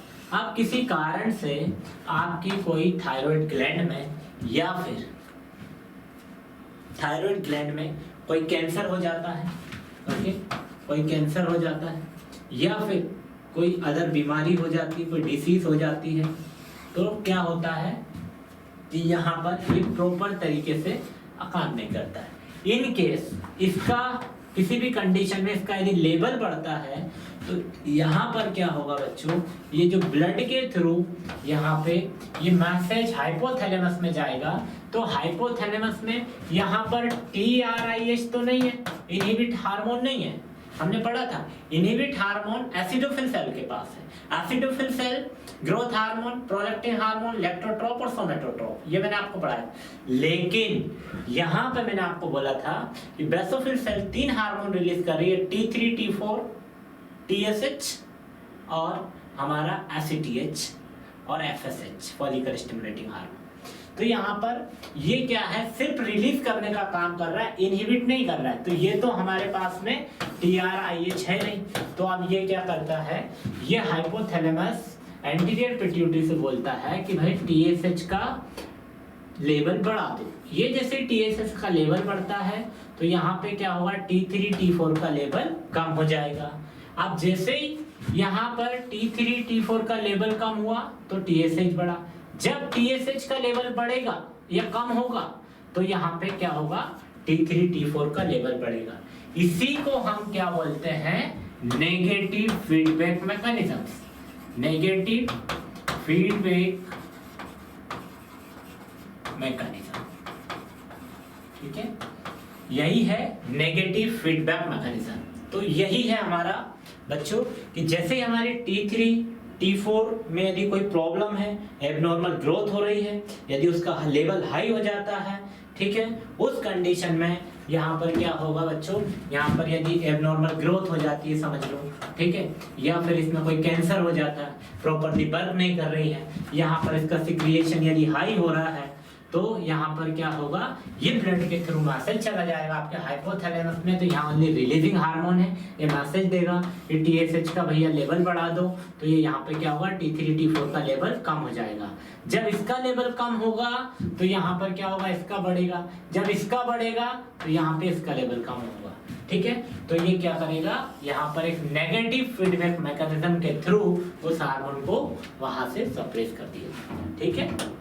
तो यहाँ पर कोई भी इनहिबिट नहीं है, तो वो यहाँ पर यही बोला है कि TSH is stimulated by TRH from the hypothalamus। तो मैंने भी बताया आपको ये TSH का है, ये आपके हाइपोथैलेमस में है और वो क्या काम कर रहा है, हाइपोथैलेमस TRH का काम कर रहा है, मतलब थायराइड को रिलीज करने का काम कर रहा है, थायराइड स्टिमुलेटिंग हार्मोन को रिलीज कर रहा है and maintain and inhibit by the negative feedback mechanism. मैंने आपको बताया कि नेगेटिव फीडबैक मैकेनिज्म क्या है, T3, T4 का लेवल यदि बढ़ रहा है तो TSH का यहाँ पे कम हो रहा है। इन केस TSH का लेवल यदि बढ़ रहा है तो यहाँ पे आपके T3 और T4 का लेवल कम हो रहा है। That is called as negative feedback mechanism. Do you understand everyone? Okay, तो यहाँ पे ऑक्सीटोसिन में जरूर आपका पॉजिटिव फीडबैक मैकेनिज्म होगा। अब बात करें तो जो थायराइड स्टिमुलेटिंग हार्मोन होता है सबसे ज्यादा कब सिक्रिएट होता है, तो वो होता है बच्चों इवनिंग में। और अगर बात करें सबसे कम सिक्रिएट होता है इवनिंग में, और सबसे ज्यादा जो होगा वो भी बच्चों यहाँ पे इवनिंग में। ओके, नेक्स्ट बात करें थायराइड स्टिमुलेटिंग हार्मोन की, तो जब वही मैकेनिज्म जो मैंने पढ़ाया, जब T3, T4 का लेवल ब्लड में बढ़ेगा तो TSH कम होगा। मैंने आपको बोला कि ये तो बच्चों आपका ब्लड, अब ये ब्लड है तो ये T3, T4 का लेवल यदि बढ़ेगा तो यहाँ पे आपका TSH का लेवल कम होगा। लेकिन जब TSH का लेवल बढ़ेगा, थायराइड स्टिमुलेटिंग हार्मोन का लेवल बढ़ेगा, तो T3, T4 का लेवल कम होगा। इसी को हम बोलते हैं नेगेटिव फीडबैक मैकेनिज्म, ठीक है। तो आप देखिए आगे, तो जब T3, T4 का लेवल ब्लड के अंदर बढ़ेगा तो TSH का लेवल क्या हो जाएगा, लो हो जाएगा, ठीक है। लेकिन जब T3, T4 का लेवल लो होगा तो TSH का लेवल हाई हो जाएगा, ये मैंने आपको बताया। अब TRH हाइपोथैलेमस में होता है, ठीक है, थायराइड रिलीजिंग हार्मोन। ये क्या करता है, एंटीरियर पिट्यूटरी में, मैंने आपको पहले ही बता दिया कि थायराइड स्टिमुलेटिंग हार्मोन होता है, ठीक है। सॉरी,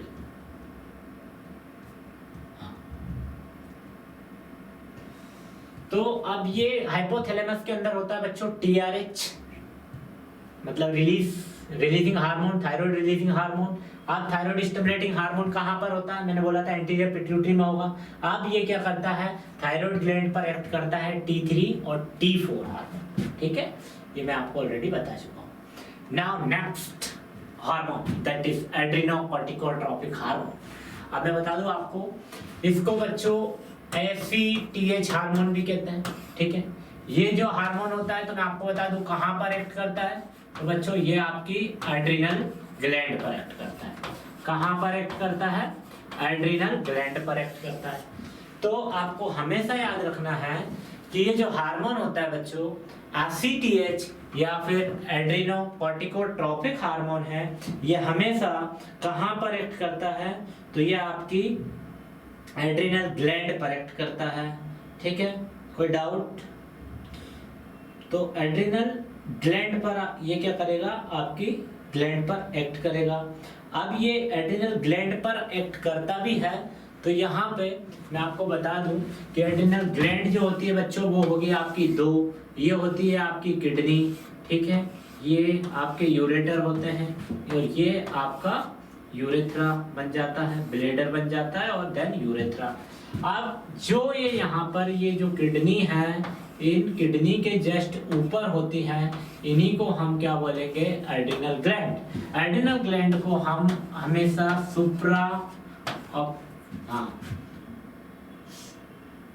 सुप्रारीनल ग्लैंड भी कहते हैं, सुप्रारीनल ग्लैंड। क्यों?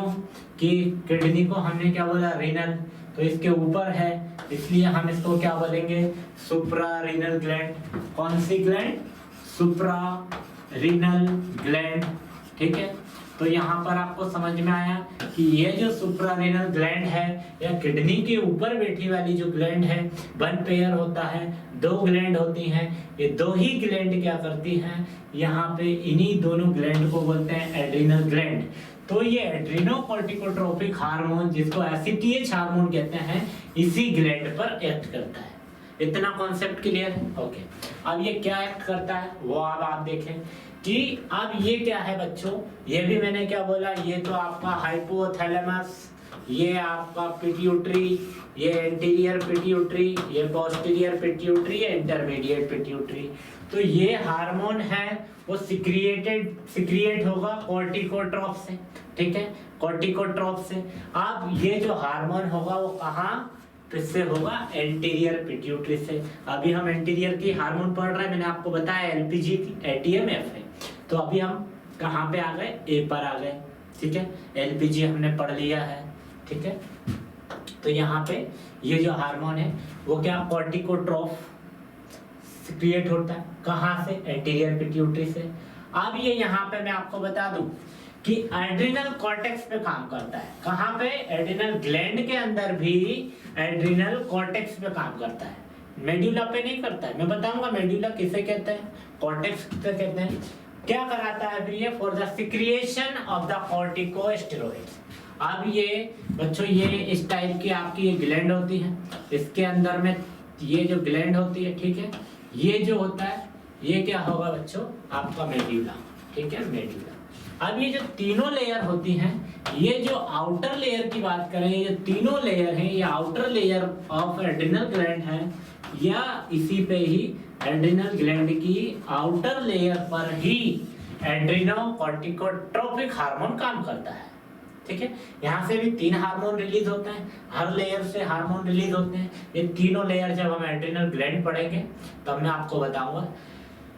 यहाँ पर ग्लोमेरुलोसा होगी, रेटिकुलेसा होगी और वेसिकुलेसा होगी, ये तीनों लेयर हैं। तो इन तीनों लेयर पर ही ये वाला जो हार्मोन है ACTH ये काम करता है। तो हमने बोला एड्रिनल कॉर्टेक्स किसको बोला, ये इन तीनों लेयर को बोला। ये जो तीनों लेयर है एड्रिनल ग्लैंड की, वही क्या है, एड्रिनल कॉर्टेक्स। और एड्रिनल कॉर्टेक्स जो है वो क्या है, एड्रिनल ग्लैंड की आउटर लेयर है। आउटर 3 लेयर्स को ही हमने क्या बोला, एड्रिनल कॉर्टेक्स। और अंदर के पार्ट को हम क्या बोलेंगे, मेड्यूला। तो आगे पढ़ेंगे हम एड्रिनल ग्लैंड जब पढ़ेंगे। इसका सिक्रिएशन करती है, क्या सिक्रिएशन करती है, कॉर्टिकोस्टेरॉइड हार्मोन का सिक्रिएशन करती है। अब वो हार्मोन भी 3 होते हैं, आगे मैं पढ़ाऊंगा आपको। तो secretion of ACTH is stimulated by CRH। अब मैंने आपको बोला था कि यहाँ पे जो आपका हाइपोथैलेमस है, हाइपोथैलेमस के अंदर मैंने आपको बोला कि ये क्या है, बेसोफिल सेल्स, बनाती है इनको एसिटिएच को, तो यहाँ पे क्या एक नेगेटिव फीडबैक मैकेनिज्म का काम करती है। तो यहाँ पे सिर्फ सीआरएच है, तो ये हाइपोथैलेमस के अंदर सिर्फ सीआरएच होता है, कॉर्टिकोट्रॉपिक रिलीजिंग हार्मोन। तो ये हाइपोथैलेमस में होगा एंड इनहिबिट और maintain by the negative feedback mechanism. ये मैंने आपको बताया कि एक नेगेटिव फीडबैक मैकेनिज्म के थ्रू वो सप्रेस करेगी या फिर उसको इनहिबिट करने का काम करेगी, ठीक है। देन नेक्स्ट अगर बात करें तो increase the concentration of the cholesterol. अब ये क्या होगी, यहाँ पर जो कंसंट्रेशन होगा कोलेस्ट्रॉल का वो ज्यादा होगा, क्यों कि ये वाटर इनसोल्यूबल होता है स्टेरॉइड से बनने वाले हार्मोन। तो with in adrenal cortex and output of the steroids within adrenal cortex and output of the steroid hormone of the especially cortisol। cortisol की अगर बात करो तो cortisol होता है बच्चों स्ट्रेस हार्मोन। कौन सा हार्मोन होता है, स्ट्रेस हार्मोन, ठीक है। तो cortisol क्या करता है, स्ट्रेस हार्मोन को रिलीज करने का काम करता है, ठीक है। अब ये cortisol क्या करता है, आपके स्ट्रेस होने का, कोर्टिसोल जो होगा वो क्या होगा बच्चों, कोर्टिसोल का काम ही होता है स्ट्रेस हार्मोन को रिलीज करने का, ठीक है। तो यहाँ पे तो ये आपने देखा। अब मैं आपको बता दूं कि ये क्या करता है, स्ट्रेस को मैनेज करने का काम करता है, कौन, कोर्टिसोल। तो स्पेशली ये यहाँ पे क्या करती है, output of steroid hormone specially cortisol. Cortisol मैंने आपको बताया कि एक ये स्टेरॉइड हार्मोन है। अब अगर बात करें तो जब भी आपकी बॉडी के अंदर कोई स्ट्रेस, कोई टेंशन, जब ये कोई चीजें आती हैं तो कोर्टिसोल हार्मोन जो है उस समय आपकी बॉडी के अंदर बहुत इंपॉर्टेंट रोल प्ले करता है। Do you understand everyone? तो कोर्टिसोल हार्मोन को मेंटेन करने का काम हमारी एड्रिनल ग्लैंड का है। एड्रिनल ग्लैंड में भी हमने कॉर्टेक्स पार्ट पढ़ा, उसकी 3 लेयर पढ़ी हमने, ग्लोमेरुलोसा, वेसिकुलोसा और रेटिकुलोसा। ये जो तीनों हार्मोन, ये तीनों लेयर से ये हार्मोन रिलीज होता है, कोर्टिसोल, ठीक है, कोर्टिसोल हार्मोन रिलीज होगा। Cortisol hormone is also known as stress hormone. जब आप कोई स्ट्रेस में है, जब कोई आप टेंशन में है, या फिर कभी आपका दिल टूट गया है, किसी ने कुछ कह दिया है, उस समय क्या होगा, ये कोर्टिसोल हार्मोन रिलीज हो जाता है। अब लेकिन कोर्टिसोल हार्मोन को नहीं पता है कि आज बहुत भयंकर स्ट्रेस आने वाला है, वो स्ट्रेस आ जाता है, उस समय कोर्टिसोल हार्मोन अपने बैलेंस को बिगाड़ देता है। तो इसलिए आपको कभी भी स्ट्रेस नहीं लेना है और स्ट्रेस देना भी नहीं है। दिल टूट जाएगा तो फिर जुड़ेगा नहीं, अब जुड़ेगा नहीं तो दर्द होगा, दर्द होगा तो टेंशन होगी, टेंशन होगी तो घबराहट होगी, घबराहट होगी तो स्ट्रेस में जाओगे, स्ट्रेस करोगे, स्ट्रेस में रहोगे, डिप्रेशन में जाओगे। तो अल्टीमेटली कहीं ना कहीं जब भी कोई प्रॉब्लम आती है, जब कोई टेंशन या स्ट्रेस में होते हैं, तो उस समय हमारा कोर्टिसोल का लेवल या बैलेंस बिगड़ जाता है। तो भाई उसका बैलेंस ना बिगड़ पाओ, जब उसका बैलेंस बिगड़ेगा तो फिर आपको दिक्कत होगी। अब बहुत सारे बच्चे होंगे, तो ये कोर्टिसोल का लेवल, तो पहली चीज तो मैंने आपको बताया किस वजह से होता है। दूसरी चीज, बहुत सारे बच्चे हैं या बहुत सारे ऐसे लोग हैं, स्लीप जो सर्केडियन ऑफ रिदम होता है, उसको सर्केडियन ऑफ रिदम और स्लीप डिस्टरबेंस की वजह से यहाँ पे क्या होता है बच्चों, जब स्लीप का डिस्टरबेंस होता है, जो लोग टाइम से नहीं सोते हैं, आज किसी से भी बात कर रहे हैं मैसेज में, बहुत सारे नालायक होते हैं, वो इंस्टा पे बात कर रहे हैं रात को 3 बजे तक, फिर वापस सुबह 6-7 बजे उठ जाते हैं, ड्यूटी जाना है, कॉलेज जाना है, कहीं भी जाना है। तो वो आपका जो स्लीपिंग पैटर्न है, स्लीपिंग पैटर्न जब डिस्टर्ब होता है या सर्केडियन ऑफ रिदम होता है, दैट कंडीशन में भी हमारा जो स्ट्रेस हार्मोन है वो क्या अपना बैलेंस बिगाड़ लेता है। उसको नहीं पता है कि ऐसा भी होने वाला है। ठीक है, तो आपने देखा होगा कुछ लोग पे 3-3 4-4 दिन तक नींद होते हैं, उनका सोने का रूटीन चेंज होता है, तो आप देखते होंगे कि उनकी आईज यहाँ पर फूल जाती है, फेस फूल जाता है, फेस पे पफीनेस हो जाती है, पफीनेस आ जाता है फेस पर। ठीक है, और उनकी आंखें भी फूल जाती हैं। ठीक है, तो वो किसकी वजह से होता है? क्यों कि जो आपका जो बैलेंस है वो खराब हो गया। किसका? कोर्टिसोल हार्मोन का। कोर्टिसोल हार्मोन का काम ही क्या होता है? स्ट्रेस को मेंटेन करना। ठीक है, स्ट्रेस हार्मोन कहते हैं हम उसको। तो इसलिए ना हमको इतना स्ट्रेस लेना है, ना हमको इतना स्ट्रेस आपको देना है। यदि आप स्ट्रेस लेंगे और स्ट्रेस देंगे तो भी दिक्कत है। स्ट्रेस में ज़्यादा स्ट्रेस ले लिया तो हमारा कोर्टिसोल का लेवल बैलेंस बिगड़ जाएगा। जब उसका बैलेंस बिगड़ जाएगा तो वो फिर हमारी बॉडी में या फिर वो हमको मेंटेन नहीं कर पाएगा अच्छे से। तो इसलिए आपको अल्टीमेटली कहीं ना कहीं आपको क्या करना है? स्ट्रेस नहीं लेना है। ठीक है, तो नेक्स्ट अगर हम देखें बच्चों, तो आप देखिए यहाँ पे नेक्स्ट की अगर बात करें तो next secretion of ACTH is affected by the circadian rhythm या कैर्केडियन रिदम, कुछ भी बोलो आप, circadian rhythm and sleep pattern. अभी मैंने आपको बताया कि जो आपका सिक्रिएशन होता है एसिटीएच या एड्रेनोकोर्टिकोट्रोपिक हार्मोन जो अफेक्टेड होगा, तो जो काय से अफेक्ट होगा? एक तो सर्केडियन रिदम से होगा, या फिर आप प्रॉपर आपका स्लीपिंग पैटर्न नहीं है, स्लीपिंग पैटर्न डिस्टर्ब है, इरेगुलर है, रेगुलर नहीं है, दैट कंडीशन में ये हार्मोन क्या होगा बच्चों? अफेक्ट होगा। अब ये अफेक्ट होगा तो फिर प्रॉब्लम तो होगी। तो अब ये हाइपोथैलेमस में होता है। ठीक है, कोर्टिकोट्रोपिक रिलीजिंग हार्मोन मैंने बताया नेगेटिव फीडबैक मैकेनिज्म की तरह काम करता है। अब ये क्या होता है? ये आपके हाइपोथैलेमस में CRH होता है। ठीक है, रिलीजिंग हार्मोन होता है, कोर्टिकोट्रोपिक रिलीजिंग हार्मोन। अब ये हार्मोन आपकी एंटीरियर पिट्यूटरी में यहाँ से रिलीज होता है, तो ये मैकेनिज्म तो हाइपोथैलेमस के पास होता है कि बस रिलीज करना है। अब ये यहाँ से रिलीज हो, ये एंटीरियर पिट्यूटरी से एड्रेनोकोर्टिकोट्रोपिक हार्मोन यहाँ से रिलीज होगा। अब ये जो यहाँ से रिलीज होगा तो एड्रेनल कॉर्टेक्स पे काम करता है। मैंने आपको बताया कॉर्टेक्स किसे कहते हैं। तो ये तो बच्चों आपकी एड्रेनल ग्लैंड हो गई। ठीक है,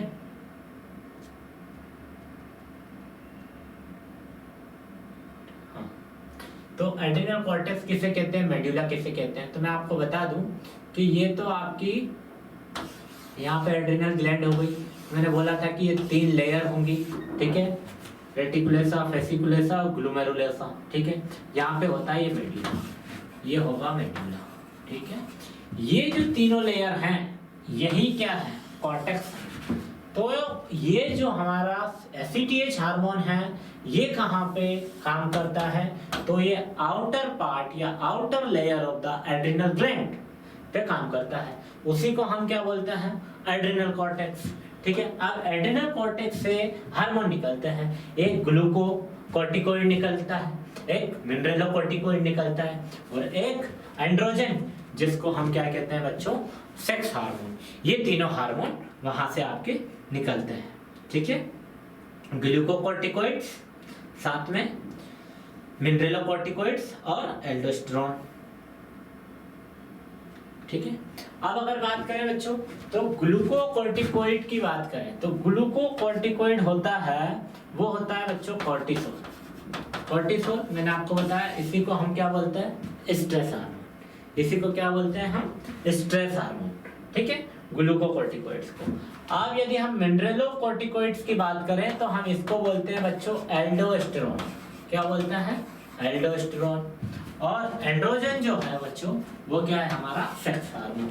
तो ये जो हमारा एड्रेनल ग्लैंड है, एड्रेनल ग्लैंड पर जो एक्ट करता है हमारा एसिटीएच एड्रेनोकोर्टिकोट्रोपिक हार्मोन होता है। तो वही मैंने अभी आपको बताया था कि ये आउटर लेयर पे करता है, इनर लेयर पर नहीं करता है। ठीक है। और यहाँ पे 3 लेयर होती है, उसी पे काम करता है। और तीनों लेयर ये हार्मोन रिलीज करती है। ग्लूकोकॉर्टिकोइड, ग्लूकोकॉर्टिकोइड कोर्टिसोल बनाने का काम करेगा। ये हमारा मिनरलोकॉर्टिकोइड, ये एल्डोस्टेरोन हार्मोन बनाता है। और ये हमारा एंड्रोजन और ये हमारा सेक्स हार्मोन बनाने का काम करता है। तो ये हमारा एड्रेनोकोर्टिकोट्रोफिक हार्मोन यहाँ पे खत्म हो जाता है। ठीक है, तो आपको समझ में आया यहाँ पे। अब हम बात करते हैं आगे गोनेडोट्रोपिक हार्मोन की। कौन सा? हाँ, अब दूसरी चीज उसके जाने के पहले अब हमने देखा, जब हमने ग्रोथ हार्मोन पढ़ा था कि नहीं? जब उसको हमने पढ़ा तो हमने देखा यदि इसका लेवल ज्यादा हुआ तो वहां पर हमने बोला था क्या होगा? एक्रोमेगाली होगा। वो भी किसमें होगा? अडल्ट में। बच्चों में होगा तो ग्यानटिज्म हो जाएगा। लेकिन कम हुआ तो क्या हो जाएगा? ड्वार्फिज्म हो जाएगा। ये तीनों चीजें हमने वहां पे देखी कि नहीं देखी? ठीक है। तो ऐसे ही यदि अगर हम बात करें एड्रेनोकोर्टिकोट्रोपिक हार्मोन की, तो यदि यहाँ पे इसका लेवल या इसका सिक्रिएशन ज्यादा हो जाएगा तो उसको बोलेंगे हम कुशिंग सिंड्रोम। क्या बोलेंगे उसको? Cushing syndrome. लेकिन इसका लेवल, कोर्टिकोट्रोपिक हार्मोन का लेवल कम हो गया तो उसको हम क्या बोलेंगे बच्चों? Addison disease. क्या बोलेंगे? Addison disease. यदि एसीटीएच का लेवल, एसीटीएच एड्रेनोकोर्टिकोट्रोपिक का लेवल बढ़ा तो क्या हो जाएगा? कुशिंग सिंड्रोम हो जाएगा। क्या हो जाएगा? Cushing syndrome. लेकिन एसीटीएच का लेवल ही हमारी बॉडी के अंदर कम हुआ तो उसको हम क्या बोलेंगे? Addison disease. मैं कह रहा हूँ यहाँ पे 5 स्टार लगा लो। ठीक है, 5 स्टार मतलब बहुत इंपॉर्टेंट है। हर एक एग्जाम में आपको ये देखने को मिलेगा कि hyper secretions of the adrenocorticotropic hormone क्या होगा? कौन सी बीमारी हो जाएगी? यदि कम हुआ hyposecretions of adrenocorticotropic hormone, Addison disease. तो मैं बता रहा हूँ 5 स्टार आप लगा लो। ठीक है, तो बच्चों ये तो रहा आपका एड्रेनोकोर्टिकोट्रोपिक हार्मोन। कम होगा तो क्या होगा? ज्यादा होगा तो क्या होगा? तो इसलिए आपकी बॉडी का बैलेंस आपको नहीं बिगाड़ना है, बेवजह स्ट्रेस नहीं लेना है, स्ट्रेस देना भी नहीं है, दिल तोड़ना भी नहीं है, क्योंकि आपको पता है टूट जाएगा तो जुड़ेगा नहीं, क्योंकि ये कांच तो है नहीं, कांच की तरह होता है, कांच टूटने के बाद के जुड़ेगा नहीं। तो ये स्ट्रेस हार्मोन भी ऐसे ही काम करता है। ठीक है, तो यहाँ पर आपको याद रखना है। अगर बात करें बच्चों तो ये बीटा एंडोर्फिन ऑपोइड रिसेप्टर ब्लॉकर की तरह काम करता है, पेन किलर की तरह काम करता है। जब आपको कोई भी पेन हो रहा है, आप कोई टेंशन में है, स्ट्रेस में है, तो दर्द तो होगा, दर्द होगा, पेन होगा। तो ये क्या होता है? हमारा एसीटीएच है ना, एक बीटा एंडोर्फिन की तरह काम करता है, एक ऑपोइड रिसेप्टर ब्लॉकर होता है जो पेन किलर, मतलब जब आपको कोई पेन होता है तो जब हम कोई पेन किलर देते हैं तो उस पेन के लेवल को कम करता है, तब ये क्या करता है? रिलीज करता है अलोंग विथ एसीटीएच। तो ये पेन किलर की तरह भी, एक ऑपोइड एनाल्जेसिक की तरह भी काम करता है हमारा एसीटीएच। ठीक है, तो यहाँ पर मैं बता रहा हूँ, ये भी बहुत इंपॉर्टेंट क्वेश्चन बनता है बच्चों कि एसीटीएच हार्मोन एनाल्जेसिक की तरह काम करता है या नहीं है, या ऐसा कौन सा हार्मोन है जो ओपियोइड एनाल्जेसिक की तरह काम करता है। तो बच्चों आपका आंसर क्या होगा? एड्रेनोकोर्टिकोट्रोपिक हार्मोन है, वो एक ओपियोइड रिसेप्टर ब्लॉकर होता है, एज अ पेन किलर की तरह काम करता है। ठीक है, सो नेक्स्ट अब स्टार्ट करते हैं बच्चों गोनेडोट्रोपिन हार्मोन, गोनेडोट्रोपिक या ट्रोफिन हार्मोन। ठीक है, तो गोनेडोट्रोपिन हार्मोन पढ़ेंगे हम। ये गोनेडोट्रोपिन हार्मोन जो होता है ये भी आपकी एंटीरियर पिट्यूटरी ग्लैंड से सिक्रिएट होता है बच्चों। ठीक है, ये जो होता है मैंने आपको बताया था कि ये जो हार्मोन है गोनेडोट्रोपिन हार्मोन, इसी को हम बोलते हैं बच्चों सेक्स हार्मोन। कौन सा हार्मोन बोलते हैं? Sex hormone. ठीक है, सेक्स हार्मोन बोलते हैं। ठीक है, अब ये सेक्स हार्मोन क्या है? गोनेडोट्रोफिन हार्मोन है।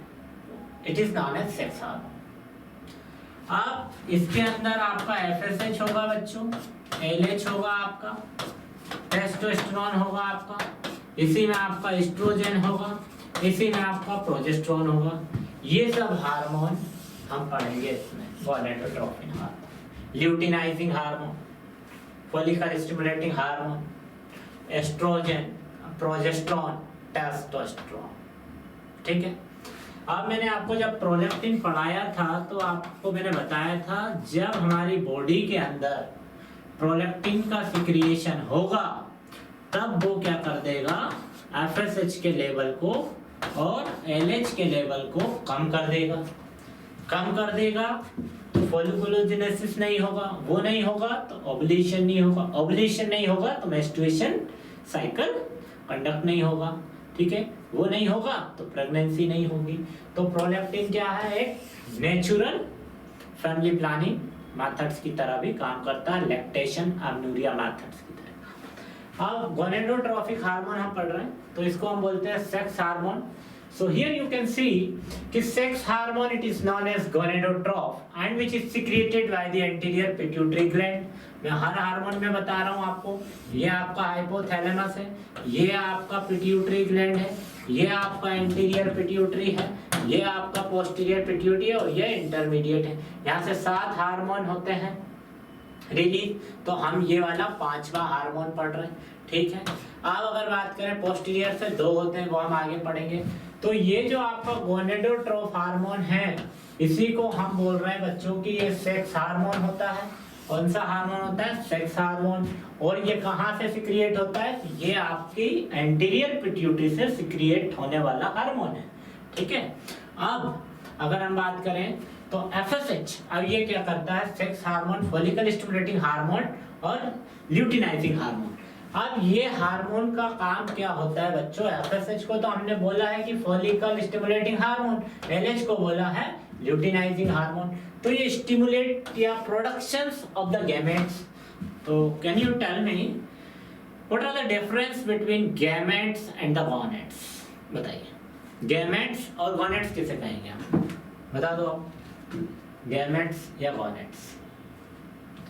तो मैं बता दूं कि जो गोनेट्स होगा ना बच्चों, गोनेट्स क्या है? एक ऑर्गन है। ठीक है। कौन सा ऑर्गन है? हमारा रिप्रोडक्टिव ऑर्गन है। रिप्रोडक्टिव ऑर्गन में भी कौन सा है? जो हार्मोन रिलीज करने के लिए एक इसेंशियल और एक इम्पोर्टेंट रोल प्ले करता है। लाइक अगर हम बात करें फीमेल में तो वो हो जाएगा बच्चों ओवरी, और अगर हम वही बात कर रहे मेल में तो उसका हो जाएगा वो टेस्टिस। तो गोनेट्स क्या है? गोनेट्स एक ऑर्गन है। और ऑर्गन होगा तो हमने ग्लैंड की जब डेफिनेशन पढ़ी थी तो मैंने बताया था ग्लैंड क्या है? It is an organ. उसके अंदर खुद ऐसी कैपेबिलिटीज और एबिलिटीज होती है, वो खुद का ओन सिक्रिएशन सिक्रिएट करती है, दैट इज ग्लैंड। तो ये गोनेट्स जो क्या है? गोनेट्स एक ऑर्गन है। तो वो ऑर्गन इट में भी ओवरी हो सकता है और टेस्टिस हो सकता है। तो आप देख रहे हैं जो गोनेट्स जो होता है ना, ओवरी या टेस्टिस। लेकिन इस ओवरी से निकलने वाला ओवम, इस ओवरी से जो निकलेगा ये ओवम को हम क्या बोलेंगे? गैमेट। और स्पर्म जो निकलेगा उसको भी हम क्या बोलेंगे? गैमेट्स। जब इन दोनों को मिला के हम क्या बोलेंगे फिर? Gametes. Do you understand everyone? कि जो हमारे रिप्रोडक्टिव सेल से, रिप्रोडक्टिव ऑर्गन से जो भी सिक्रिएशन निकलता है लाइक ओवम और sperm, that condition we can say gametes. ठीक है। तो गैमेट्स अलग है, गोनेट्स अलग है। समझ में आया इतना? गोनेट्स क्या होगा? गोनेट्स आपका इट में भी टेस्टी हो सकता है, टेस्टिस हो सकता है बच्चों, और ओवरी हो सकता है। ठीक है। लेकिन गैमेट्स ओवम या स्पर्म होगा, गोनेट्स आपका ऑर्गन होगा। ठीक है। ये ऑर्गन की अगर हम बात करें तो बच्चों ये तो क्या हो गया आपका? टेस्टिस। ये बैस डिफरेंस, ये आपका पेनिस। तो ये जो टेस्टिस हैं, ये जो टेस्टिस हैं, इसी टेस्टिस को हम बोलते हैं बच्चों गोनेट्स। क्या बोलते हैं? गोनेट्स। अब आप देखें कि ये तो आपका फीमेल रिप्रोडक्टिव सिस्टम है। ठीक है। ये फीमेल रिप्रोडक्टिव आपका सिस्टम है। ये आपका यूट्रस हो जाएगा, ये आपका फैलोपियन ट्यूब, और ये हो जाएगा आपका फेमरी। क्या हो जाएगा? फेमरी। ये भी आपका फेमरी। अब ये जो बचा है बच्चों, ये क्या है? ये है ओवरी। इसी को बोला हमने ओवरी। इसी ओवरी को हम बोलते हैं गॉनेट्स। क्या बोलते हैं? गॉनेट्स। लेकिन इस ओवरी से जो सिक्रिएशन हुआ वो क्या हो गया? ओवम। और इस टेस्टिस से जो सिक्रिएशन हुआ वो हो गया स्पर्म। जब इन दोनों को हमने मिलाया तो इसको क्या बोल दिया हमने? गैमेट्स। क्या बोल दिया? गैमेट्स।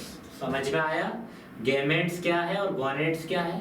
गैमेट्स की अगर बात करें तो गैमेट्स आपके होंगे ओवम और स्पर्म। ठीक है, गैमेट्स, ओवम एंड स्पर्म। और गॉनेट्स की बात करें तो ओवरी और टेस्टिस। तो ये आपकी ओवरी, ये आपके testis. Do you understand everyone? Okay, next, अब help in the maturation of the Graafian follicles in the females. अब ये क्या करता है? जो फीमेल के अंदर एफएसएच क्या करेगा बच्चों? ग्रेफियन फॉलिकल्स को मैच्योर कराने में हेल्प करता है।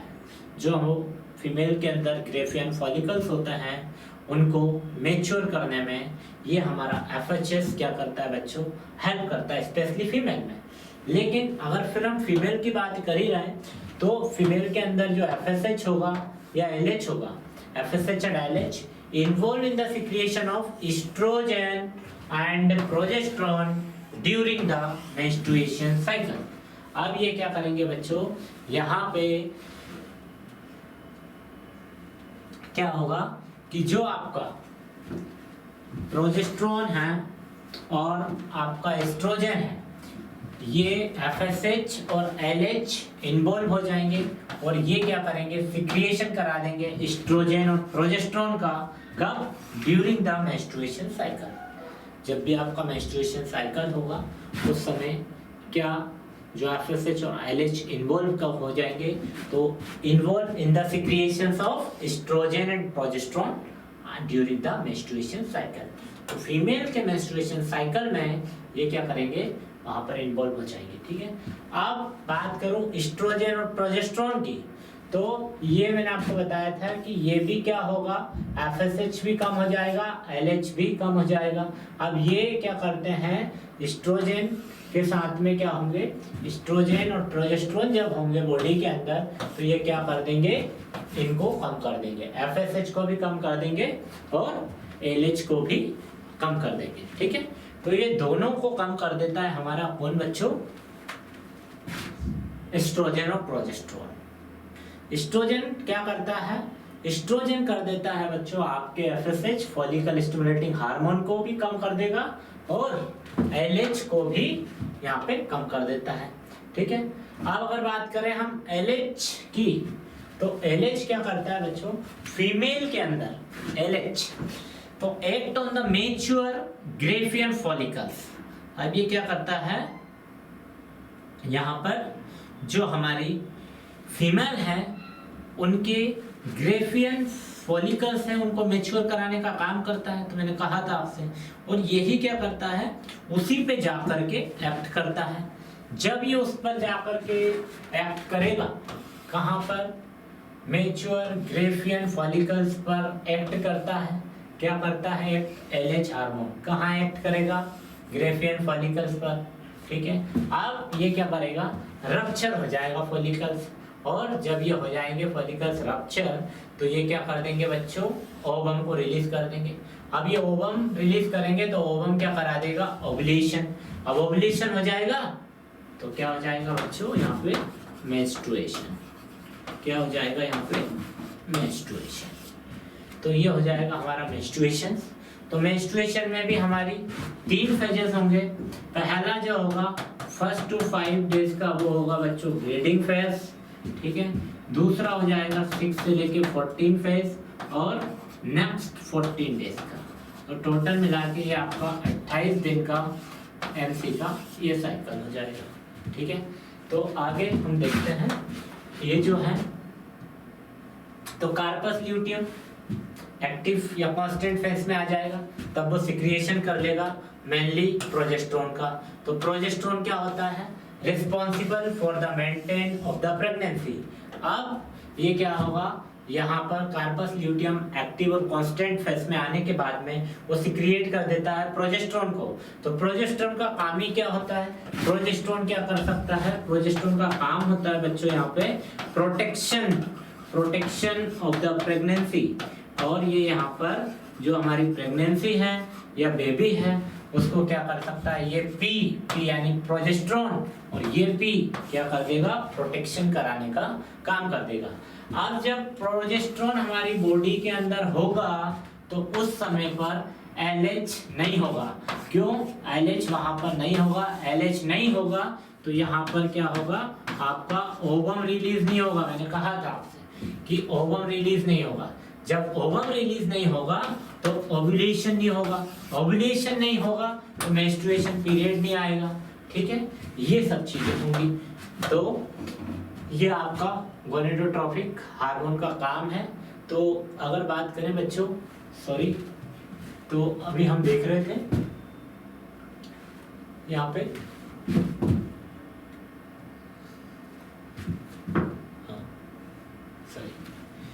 So here you can see कि गोनेडोट्रोपिन हार्मोन FSH और LH पर काम करता है। और FSH और LH जब एस्ट्रोजन एंड प्रोजेस्टेरोन होते हैं तो उस समय डिक्रीज कर देते हैं FSH के लेवल को और साथ में LH के लेवल को। तो यदि फीमेल की बात करें तो ये हमारे ग्रेफियन फॉलिकल्स हैं, उनके जो मैच्योर ग्रेफियन फॉलिकल्स हैं उन पर एक्ट करता है। जब बच्चों इन पर एक्ट करता है तो यहाँ क्या करता है, जो फॉलिकल रप्चर हो जाएंगे, जब आपके फॉलिकल्स रप्चर होते हैं तो वो क्या रिलीज को, ओवम को रिलीज कर देते हैं और फिर ओव्यूलेशन करा देते हैं। ओव्यूलेशन करा देते हैं तो मेंस्ट्रुएशन हो जाता है। मेंस्ट्रुएशन के भी मैंने आपको 3 फेजेस बताए। 1 to 5 का जो डेज होता है बच्चों, वो क्या होता है, वहाँ पर एक आपका ब्लीडिंग फेज होता है। ठीक है, उसके बाद में आपका ब्लीडिंग यहाँ पर कम हो जाता है। ठीक है, फिर 6 to 14 का डेज होता है। एक तो 5 to 10 डेज का होता है, ये जो होता है ब्लीडिंग फेज। एक 0 to 5 होता है बच्चों, 0 to 5। और दूसरा होता है बच्चों एक 6 to 14, और फिर इसके बाद में नेक्स्ट 14 डेज होता है। तो टोटल मिला के 18 डेज का जो आपका मेंस्ट्रुएशन साइकिल है वो है। और फिर कार्पस ल्यूटियम एक्टिव और कांस्टेंट फेज में आने के बाद में वो सिक्रिएट कर देता है प्रोजेस्टेरोन को, और प्रोजेस्टेरोन रिस्पॉन्सिबल होता है प्रेगनेंसी को मेंटेन करने के लिए। तो पूरे 9 मंथ प्रेगनेंसी को संभाल के रखता है, बेबी को संभाल के रखता है, बेबी को प्रोटेक्ट करने का काम करता है। और जो प्रोजेस्टेरोन इस ये P इंडिकेट ही करता है, P for progesterone and P for the protection of the pregnancy. Okay, next आप देखेंगे तो यदि मेल की बात करें तो मेल में मैं आपको बता दूं कि जो ल्यूटिनाइजिंग हार्मोन है मेल में भी होगा, और उसको हम क्या बोलेंगे, ICHS। Okay, LH hormone mail के अंदर ICHS बोलते हैं। ICH का मीनिंग होगा बच्चों इंटरस्टिशियल सेल स्टिमुलेटिंग हार्मोन। अब ये इंटरस्टिशियल सेल स्टिमुलेटिंग जो हार्मोन होता है वो आपकी लीडिंग सेल, जो आपकी लीडिंग सेल होगी यानी कि जो आपकी सेक्स सेल होती है उस पर ये एक्ट करता है।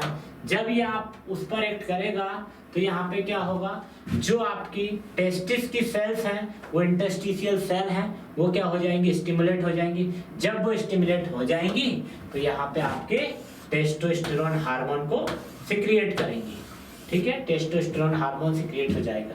तो आपको याद रखना है मेल के अंदर LH का काम क्या होगा, ICHS को सिक्रिएट करना, इंटरस्टिशियल सेल स्टिमुलेटिंग हार्मोन। अब ये स्टिमुलेटिंग जो हार्मोन होगा इंटरस्टिशियल सेल स्टिमुलेटिंग हार्मोन, वो आपकी लीडिंग सेल्स मतलब मैंने आपको बताया कि वो आपकी सेक्स सेल पर एक्ट करेगा। अब वो सेक्स सेल कौन सी है, आपकी टेस्टिस की जो इंटरस्टिशियल सेल है वो क्या स्टिमुलेट कर देगा। अब वो स्टिमुलेट करेगा तो यहाँ पे आपका टेस्टोस्टेरोन हार्मोन है वो क्या करेगा, सिक्रिएशन करा देगा उसका। ठीक है, मेल के अंदर सिर्फ इतना सा काम है। और secretion of FSH and LH stimulated by GnRH और LHRH। अब यहाँ पे मैंने आपको बताया कि सिर्फ अभी तक बेसोफिल से निकलने वाले जितने भी हार्मोन हैं, बेसोफिल सेल से बनने वाले, वो सब नेगेटिव फीडबैक मैकेनिज्म का काम करते हैं। तो सिक्रिएशन ऑफ FSH और LH फॉलिकल स्टिमुलेटिंग हार्मोन और एलएच हार्मोन का जब सिक्रिएशन हुआ और स्टिमुलेट किससे हुआ, जीएनआरएच, ठीक है। तो यहाँ पर रिलीजिंग इनहिबिट हार्मोन और एलएचआरएच भी है, एलएचआरएच फ्रॉम द हाइपोथैलेमस, ये सब कहाँ पे बच्चों, हाइपोथैलेमस। और इनहिबिट या सप्रेस किसके थ्रू हो रहा है, तो वो हो रहा है आपके नेगेटिव फीडबैक मैकेनिज्म के थ्रू, ठीक है। तो ये आपका गोनेडोट्रोपिक हार्मोन हो गया पूरा, ठीक है। अब आप देखिए कि ये यहाँ पे कर क्या रहा है, तो आप यहाँ पे देख सकते हैं कि हाइपोथैलेमस जीएनआरएच, ये इसने हार्मोन को रिलीज किया, कहाँ पे भेजा, एंटीरियर पिट्यूटरी में। अब यहाँ पे जो ट्रोपिक हार्मोन था उसने टारगेट सेल पर इफेक्ट किया, उसने टारगेट सेल पर जब इफेक्ट किया तो आपका ब्लड का लेवल बढ़ा, और जो टारगेट ग्लैंड के जो हार्मोन थे वहां पे जो आपकी, तो वहां पे उनका क्या हुआ, ब्लड का लेवल बढ़ा, तो वहां पर हार्मोन का यहाँ पर यूज ऑफ हार्मोन हो गया।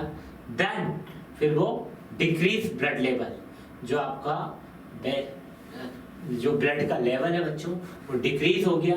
फिर यदि वापस से स्टिमुलेट हुआ तो वो हाइपोथैलेमस से, यदि यहाँ पर यदि जो आपका ब्लड का लेवल यदि ज्यादा हो गया तो यहाँ से इसने क्या किया, इनहिबिट किया, इनहिबिट करने के बाद हाइपोथैलेमस ने क्या किया, जीएचआरएच वो रिलीज किया वो हार्मोन को, ठीक है, रिलीजिंग हार्मोन रिलीज हुआ। फिर जिसके बाद में वही सेम प्रोसेस हुई, यदि आपका ब्लड का लेवल डिक्रीज हो गया दैट कंडीशन में वापस इसको स्टिमुलेट किया और हाइपोथैलेमस तक अपना मैसेज भेजने का काम किया। नाउ लास्ट हार्मोन मेलानोसाइट्स, हमने ल्यूटिनाइजिंग हार्मोन भी पढ़ लिया और फॉलिकल स्टिमुलेटिंग हार्मोन भी पढ़ लिया, और जो हमारा लास्ट हार्मोन है एंटीरियर पिट्यूटरी का मेलानोसाइट स्टिमुलेटिंग हार्मोन। तो मेलानोसाइट स्टिमुलेटिंग हार्मोन जो बच्चों है वो भी आपका क्या है, वो भी आपका एंटीरियर पिट्यूटरी ग्लैंड से निकलने वाला हार्मोन है, ठीक है। ये हमेशा मेलानोसाइट सेल होती है हमारी स्किन के अंदर, उस पर काम करता है, ठीक है। तो ये पूरा कलर का खेल है, इसमें सिक्रिएट करता है मेलानिन और रिस्पॉन्सिबल होता है, मैंने बोला था आपको, स्किन के कलर के लिए, आपकी आइरिस के कलर के लिए और आपके हेयर के कलर के लिए एक इम्पोर्टेंट और रोल प्ले करता है। साथ में मेलानिन क्या करता है, मेलानिन का काम होता है कि मेलानिन डिक्रीज करता है फेयरनेस को। जो मेलानिन होता है बच्चों, मेलानिन जो हार्मोन है वो क्या करता है, आपको आपका जो कलर है वो फेयरनेस करता है, ठीक है। उसका फेयर है यदि आप किसी का कलर, तो उसको डाउन करने का, सबसाइड करने का काम करता है, ठीक है। तो ये तो आपका हुआ बच्चों मेलानोसाइट स्टिमुलेटिंग हार्मोन, जिसको आप बोलते हैं MSH। आपसे पूछे कहाँ से निकलता है, तो आपका आंसर होगा एंटीरियर पिट्यूटरी। एंटीरियर पिट्यूटरी मतलब एडिनोहाइपोफाइसिस से निकलने वाला हार्मोन है। कहाँ पर एक्ट करता है, तो हमारी स्किन की सेल पर एक्ट करता है। कौन सी सेल पर एक्ट करता है, मेलानोसाइट सेल पर एक्ट करता है। फिर क्या सिक्रिएट करता है, तो मेलानिन एक हार्मोन होता है वो सिक्रिएट करता है। मेलानिन रिस्पॉन्सिबल होता है आपकी स्किन के कलर के लिए, कि आपको डार्क बनाना है, गोरा बनाना है। कहते हैं ना कि धूप में मत निकला करो रूप की रानी, तो ये वही है। तो वो नहीं निकलती है रूप की रानी धूप में कभी भी, वो जब भी निकलती है तो आपने देखा होगा कि वो निकलती भी है तो वहां पे क्या है, फुल स्कार्फ से फुल फेस कवर करके, हैंड कवर करके फिर निकलती है।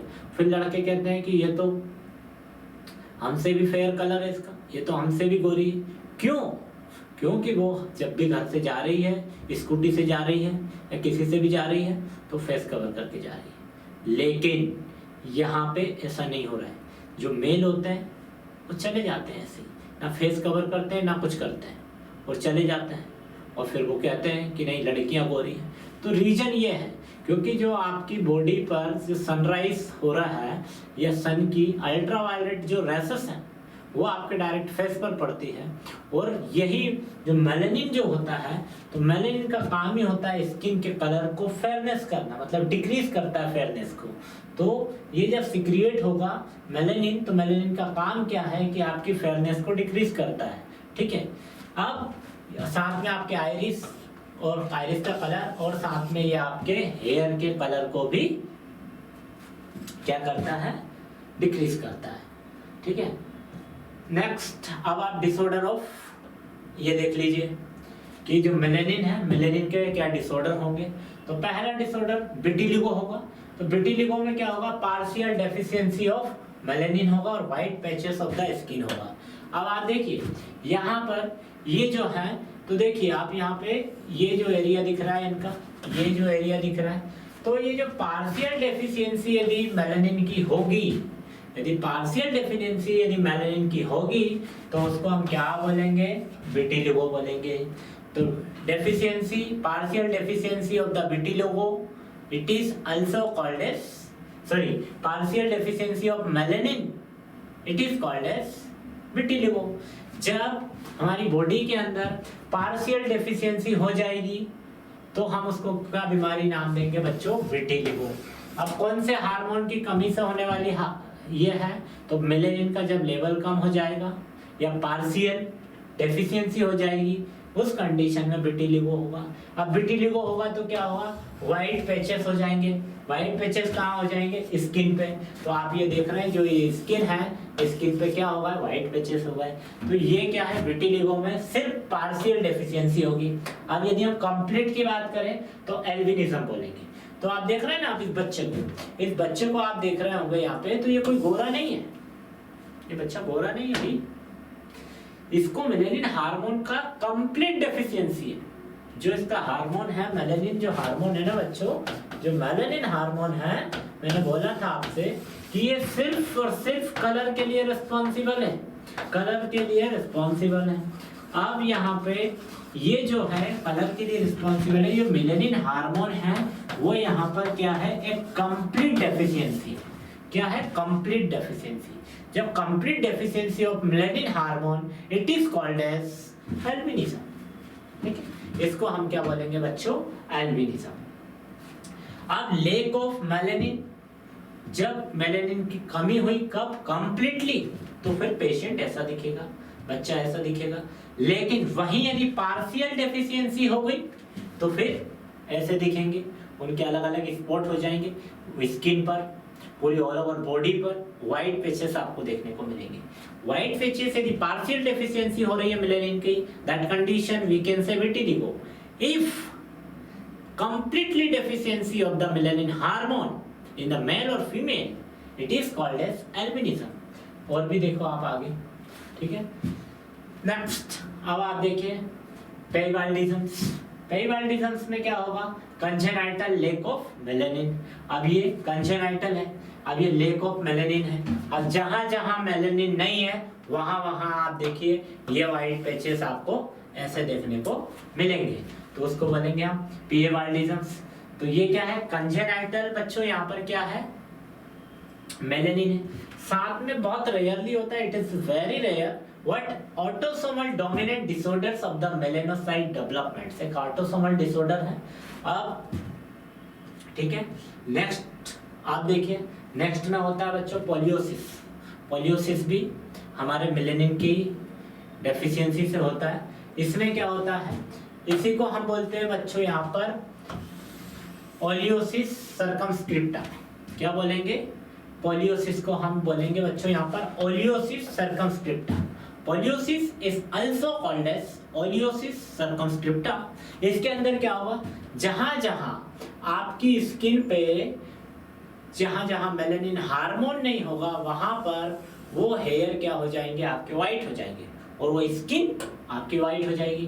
तो आप देखिए यहाँ पे कि ये क्या करता है, ये क्या करता है, डिक्रीज होता है, कम होता है मेलेनिन या एब्सेंट होता है मेलेनिन। तो उस कंडीशन में हेड के हेयर हो या फिर आपकी आईब्रोज के हेयर हो, ठीक है, ये आईब्रोज के हेयर हो या फिर आई लेसेस के हेयर हो या फिर एनी अदर हेयर एरियाज हो, कहीं पर भी आपकी बॉडी के अंदर किसी भी जगह हेयर है और वहां पर यदि ऐसे व्हाइट पैचेस आपको देखने को मिल रहे हैं, दैट कंडीशन वी कैन से पोलियोसिस या ओलियोसिस सर्कमस्क्रिप्टा। और ये क्यों हो रहा है, डेफिशिएंसी ऑफ मेलेनिन हार्मोन। ठीक है, आप बात करें तो इस पे क्या होता है बच्चों, इट इज पॉपुलरली नोन। अब ये किस नाम से जाना जाता है, व्हाइट फोरलॉक के नाम से जाना जाता है। जो आपके फॉरहेड पर क्या हो जाता है, पूरा व्हाइट हो जाता है। तो उस कंडीशन में हम क्या बोलेंगे बच्चों, white forelock when it affect hair directly above the forehead. जब आपके फोरहेड पर या फोरहेड के अबव जब आपका क्या होगा, डायरेक्टली जब आप अफेक्ट होंगे दैट कंडीशन में हम क्या बोलेंगे, कॉमनली और पॉपुलरली किस नाम से जानेंगे, यहाँ पे व्हाइट फॉलो, किस नाम से जानेंगे बच्चों, व्हाइट फॉलो। ठीक है। अब इन दिस कंडीशन मेलानोसाइट, अब इस कंडीशन में मेलानोसाइट क्या है, स्किन पर यूजुअली नॉट अफेक्ट। अब यहाँ पर स्किन पर कोई भी अफेक्ट नहीं होगा, सिर्फ हेयर पर अफेक्ट करता है।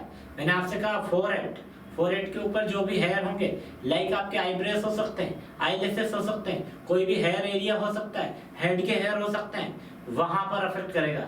लेकिन यहाँ पर बोला in this condition melanocyte of the skin are usually not affected, मतलब here there is no affected of the skin, मतलब स्किन यहाँ पर अफेक्ट नहीं होगी आपकी। ठीक है। एंड लास्ट जिसको बोलते हैं वार्डेनबर्ग सिंड्रोम।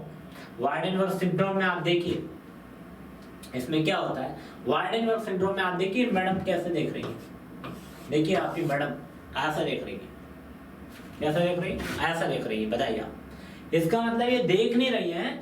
ये वार्डेनबर्ग सिंड्रोम जो होता है ये भी एक मेलानिन हार्मोन की डेफिशिएंसी की वजह से होता है, तो इसमें ईयर प्रॉब्लम होता है, सुनाई नहीं देता है, तो इसलिए वो ऐसे कर रही है। ठीक है। तो आप देखिए उन मैडम को कि उन्हें आइज कैसे कर लिया, हाँ बोलिए ऐसा। ठीक है।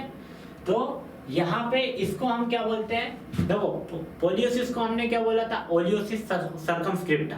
ओके। अब फोर्थ जो डिसऑर्डर है इसको बच्चों हम यहाँ पर क्या बोलते हैं, फोर्थ डिसऑर्डर को ऑडिटरी पिगमेंटेंसी सिंड्रोम। आप देखिए इनका जो ईयर है वो तो अफेक्ट हुआ है, ऑडिटरी कैनाल भी अफेक्ट हुई है, साथ में आप देखिए ये जो एरिया है साथ में पिगमेंट्री सिंड्रोम, पिगमेंटेशन हुआ, तो ऑडिटरी पिगमेंट्री सिंड्रोम, तो ऑडिटरी पिगमेंट्री सिंड्रोम होगा। इट इन्वॉल्व द डेफनेस, मैंने बोला कि ये बहरापन कोज करेगा, डेफनेस कोज करेगा, and change the colour of the skin, मतलब आपकी स्किन के कलर को चेंज करेगा, हेयर के कलर को चेंज करेगा, साथ में आपके आईज के कलर को भी चेंज करेगा। इसकी आईज देखिए, आईज के कलर को भी इन्होंने यहाँ पे चेंज किया है। तो बच्चों ये रहा आपका मेलानोसाइट स्टिमुलेटिंग हार्मोन, जिसको हमने बोला था MSH, मेलानोसाइट स्टिमुलेटिंग हार्मोन। तो ये जो हार्मोन है आज हमने पूरे एंटीरियर पिट्यूटरी के हार्मोन पूरे पढ़े हैं बच्चों। ठीक है। तो एंटीरियर पिट्यूटरी से बनने वाले जितने भी हार्मोन थे आज हमने पढ़े हैं। तो मैं आपको जस्ट शॉर्ट में एक बार बता दूं कि एंटीरियर पिट्यूटरी जो होती है, एंटीरियर पिट्यूटरी से मैंने आपको बताया था कि बच्चों यहाँ पे जितने भी हार्मोन निकलते हैं वो हम पढ़ेंगे। तो ये तो आपका रहा था हाइपोथैलेमस, और ये हो गई थी आपकी ग्लैंड, ये हो गया था आपका एंटीरियर पिट्यूटरी ग्लैंड, ये हो गया था पोस्टीरियर पिट्यूटरी ग्लैंड, और ये आपका हाइपोथैलेमस, ये इंटरमीडिएट पिट्यूटरी ग्लैंड। यहाँ से निकलने वाले 7 हार्मोन, वो सातों हार्मोन हमने पढ़े।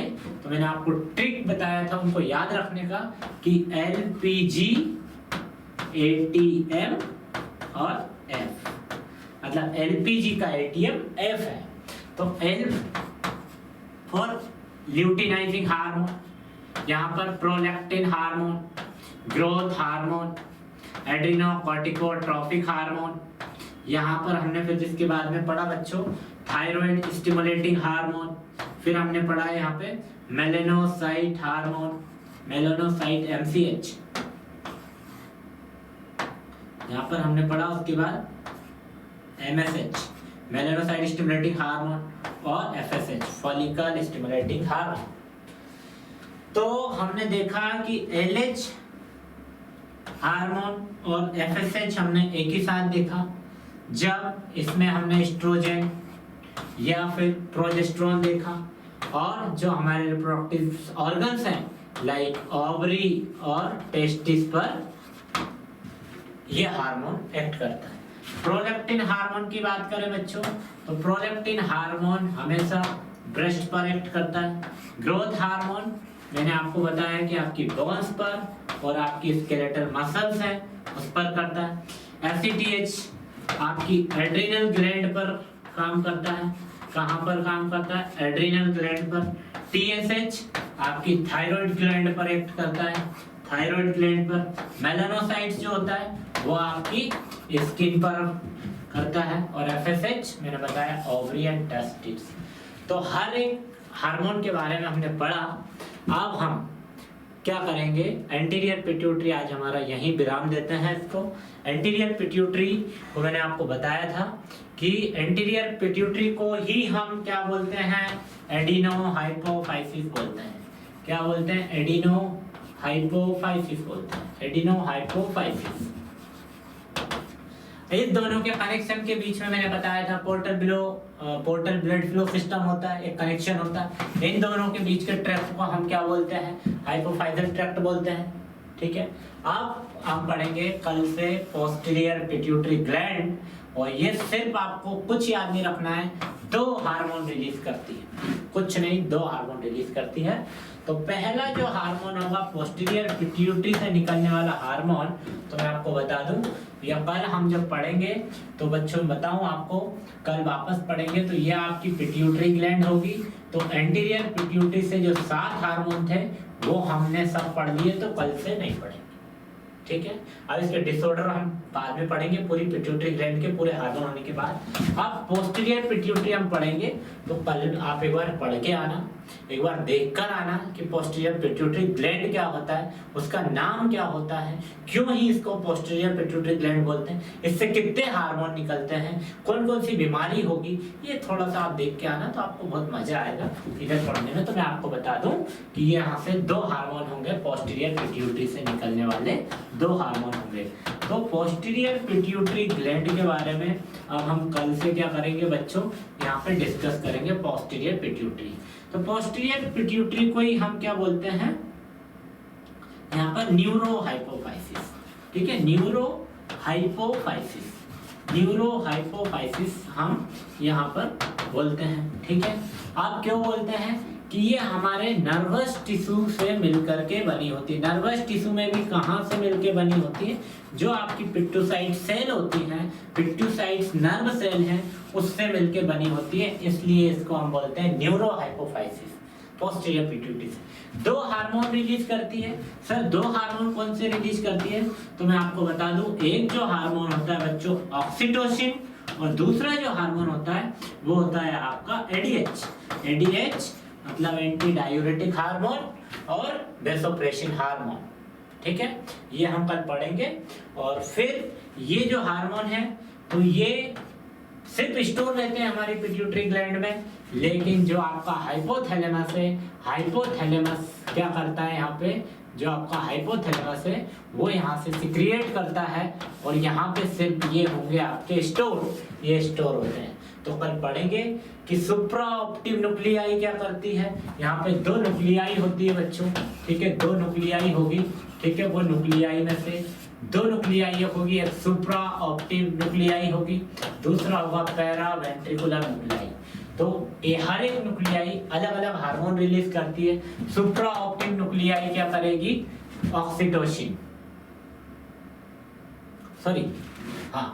ऑक्सीटोसिन रिलीज करेगी, और यहाँ पे पीबीएन पैरा वेंट्रिकुलर न्यूक्लियाई आपका ये एडीएच करेगी। ठीक है, और ये यहाँ पे बच्चों मैं बता दूं कि यहाँ पे ये तो करेगी बच्चों एडीएच एंटी डायूरेटिक हार्मोन सुप्रा ऑप्टिव न्यूक्लियाई, ये हम ऑलरेडी एनाटॉमी में पढ़ चुके हैं। पैरावेंट्रिकुलर न्यूक्लियाई क्या करेगी बच्चों, यहाँ पे पैरावेंट्रिकुलर है न्यूक्लियाई यहाँ पे ऑक्सीटोसिन करेगी। तो कल हम सोना भी पढ़ेंगे और पीबीएनओ भी पढ़ेंगे। अभी तक कोई डाउट है तो आप पूछिए मुझसे, कोई डाउट है तो बिल्कुल। और अब हम नेक्स्ट क्लास में पोस्टीरियर पिट्यूटरी ग्लैंड को कैरी ऑन करेंगे। तो पोस्टीरियर पिट्यूटरी ग्लैंड के बारे में आप एक बार सब अच्छे से पढ़ के आना कि पोस्टीरियर पिट्यूटरी ग्लैंड क्या होता है, और पोस्टीरियर पिट्यूटरी ग्लैंड से कितने हार्मोन रिलीज होते हैं ये मैंने बताया, कौन सी न्यूक्लियाई या फिर कौन सी हाइपोथैलेमस से कौन सी न्यूक्लियाई कौन सा हार्मोन रिलीज करती है, और वो हार्मोन कहाँ जाकर के स्टोर होता है, ये बेसिक मैंने सब चीज़ें बताया है। तो आप इसके लिए क्या कर सकते हैं, आपके जो भी प्रीवियस पार्ट हैं, पार्ट 1, 2 और 3 आप देखें अच्छे से, आपको बहुत अच्छे समझ में आएगा, बहुत मज़ा भी आएगा। आपको जितना समझना था अपन ने एनाटॉमी में समझ लिया। बस अब आपको इजीली समझ में आएगा, बहुत अच्छे से समझ में आएगा। तो आपको शुरू के 2 से 3 पार्ट हैं, वो क्लासेस आपको देखना होगा, अच्छे से देखना होगा, नोट्स बनाना होगा, हाइलाइटर लेके बैठना होगा। कौन सी बीमारी, कौन से हार्मोन का ज़्यादा सिक्रिएशन होगा तो क्या बोलते हैं, एक्रोमेगाली किस में होगा, ग्रोथ हार्मोन होगी, अडल्ट में होगा, ग्रोथ हार्मोन का ज़्यादा सिक्रिएशन हो जाएगा मेल के अंदर, फीमेल के अंदर, अडल्ट के अंदर, उसको मैक्रोमेगाली कह देंगे। ग्रोथ हार्मोन का ज़्यादा सिक्रिएशन हो जाएगा तो बच्चों के अंदर, तो उसको हम ग्यानटिज्म बोल देंगे। और यदि ग्रोथ हार्मोन का सिक्रिएशन कम हो गया तो उसको हम क्या बोल देंगे बच्चों, डॉर्फिज्म बोल देंगे। ऐसे ही कुशिंग सिंड्रोम किसको बोलेंगे, एडिसन डिसीज किसको बोलेंगे, कुशिंग सिंड्रोम हम किसको बोल देंगे, हाइपर सिक्रिएशन ऑफ एसीटीएच को बोल देंगे। ऐसे यदि उसका लेवल कम हो गया तो हम क्या बोल देंगे, हाइपोसिक्रिएशंस में एडिशन डिसीज बोल देंगे। तो ये सब हमारे 5 स्टार एमसीक्यूज हैं। ये सब आपको आपके एक कंपटीशन एग्जाम में, और कंपटीशन एग्जाम को क्रैक करने के लिए एक इम्पोर्टेंट रोल प्ले करते हैं। तो जिसके बाद में आपसे वादा करता हूं कि एंडोक्राइन सिस्टम खत्म होने के बाद आप कोई सी भी स्टैंडर्ड की बुक लीजिए, आप चाहे पी.आर. यादव लीजिए या कोई सी भी बुक लीजिए, आप एनक्लेक्स पैटर्न की लीजिए, कोई भी स्टैंडर्ड बुक, और या कितनी से लो से लेके हाई लेवल तक की बुक लीजिए, और आप फिर उसके बाद में क्वेश्चन प्रैक्टिस करिए। आपसे प्रॉमिस कर रहा हूँ एक भी क्वेश्चन बाहर नहीं जाएगा इससे, ठीक है। तो आप बने रहिएगा क्लास में। मिलते हैं नेक्स्ट क्लास में। पोस्टीरियर पिट्यूटरी ग्लैंड से निकलने वाले जो हार्मोन हैं उनके बारे में हम डिस्कस करेंगे। तब तक के लिए नमस्कार, जय हिंद, जय भारत।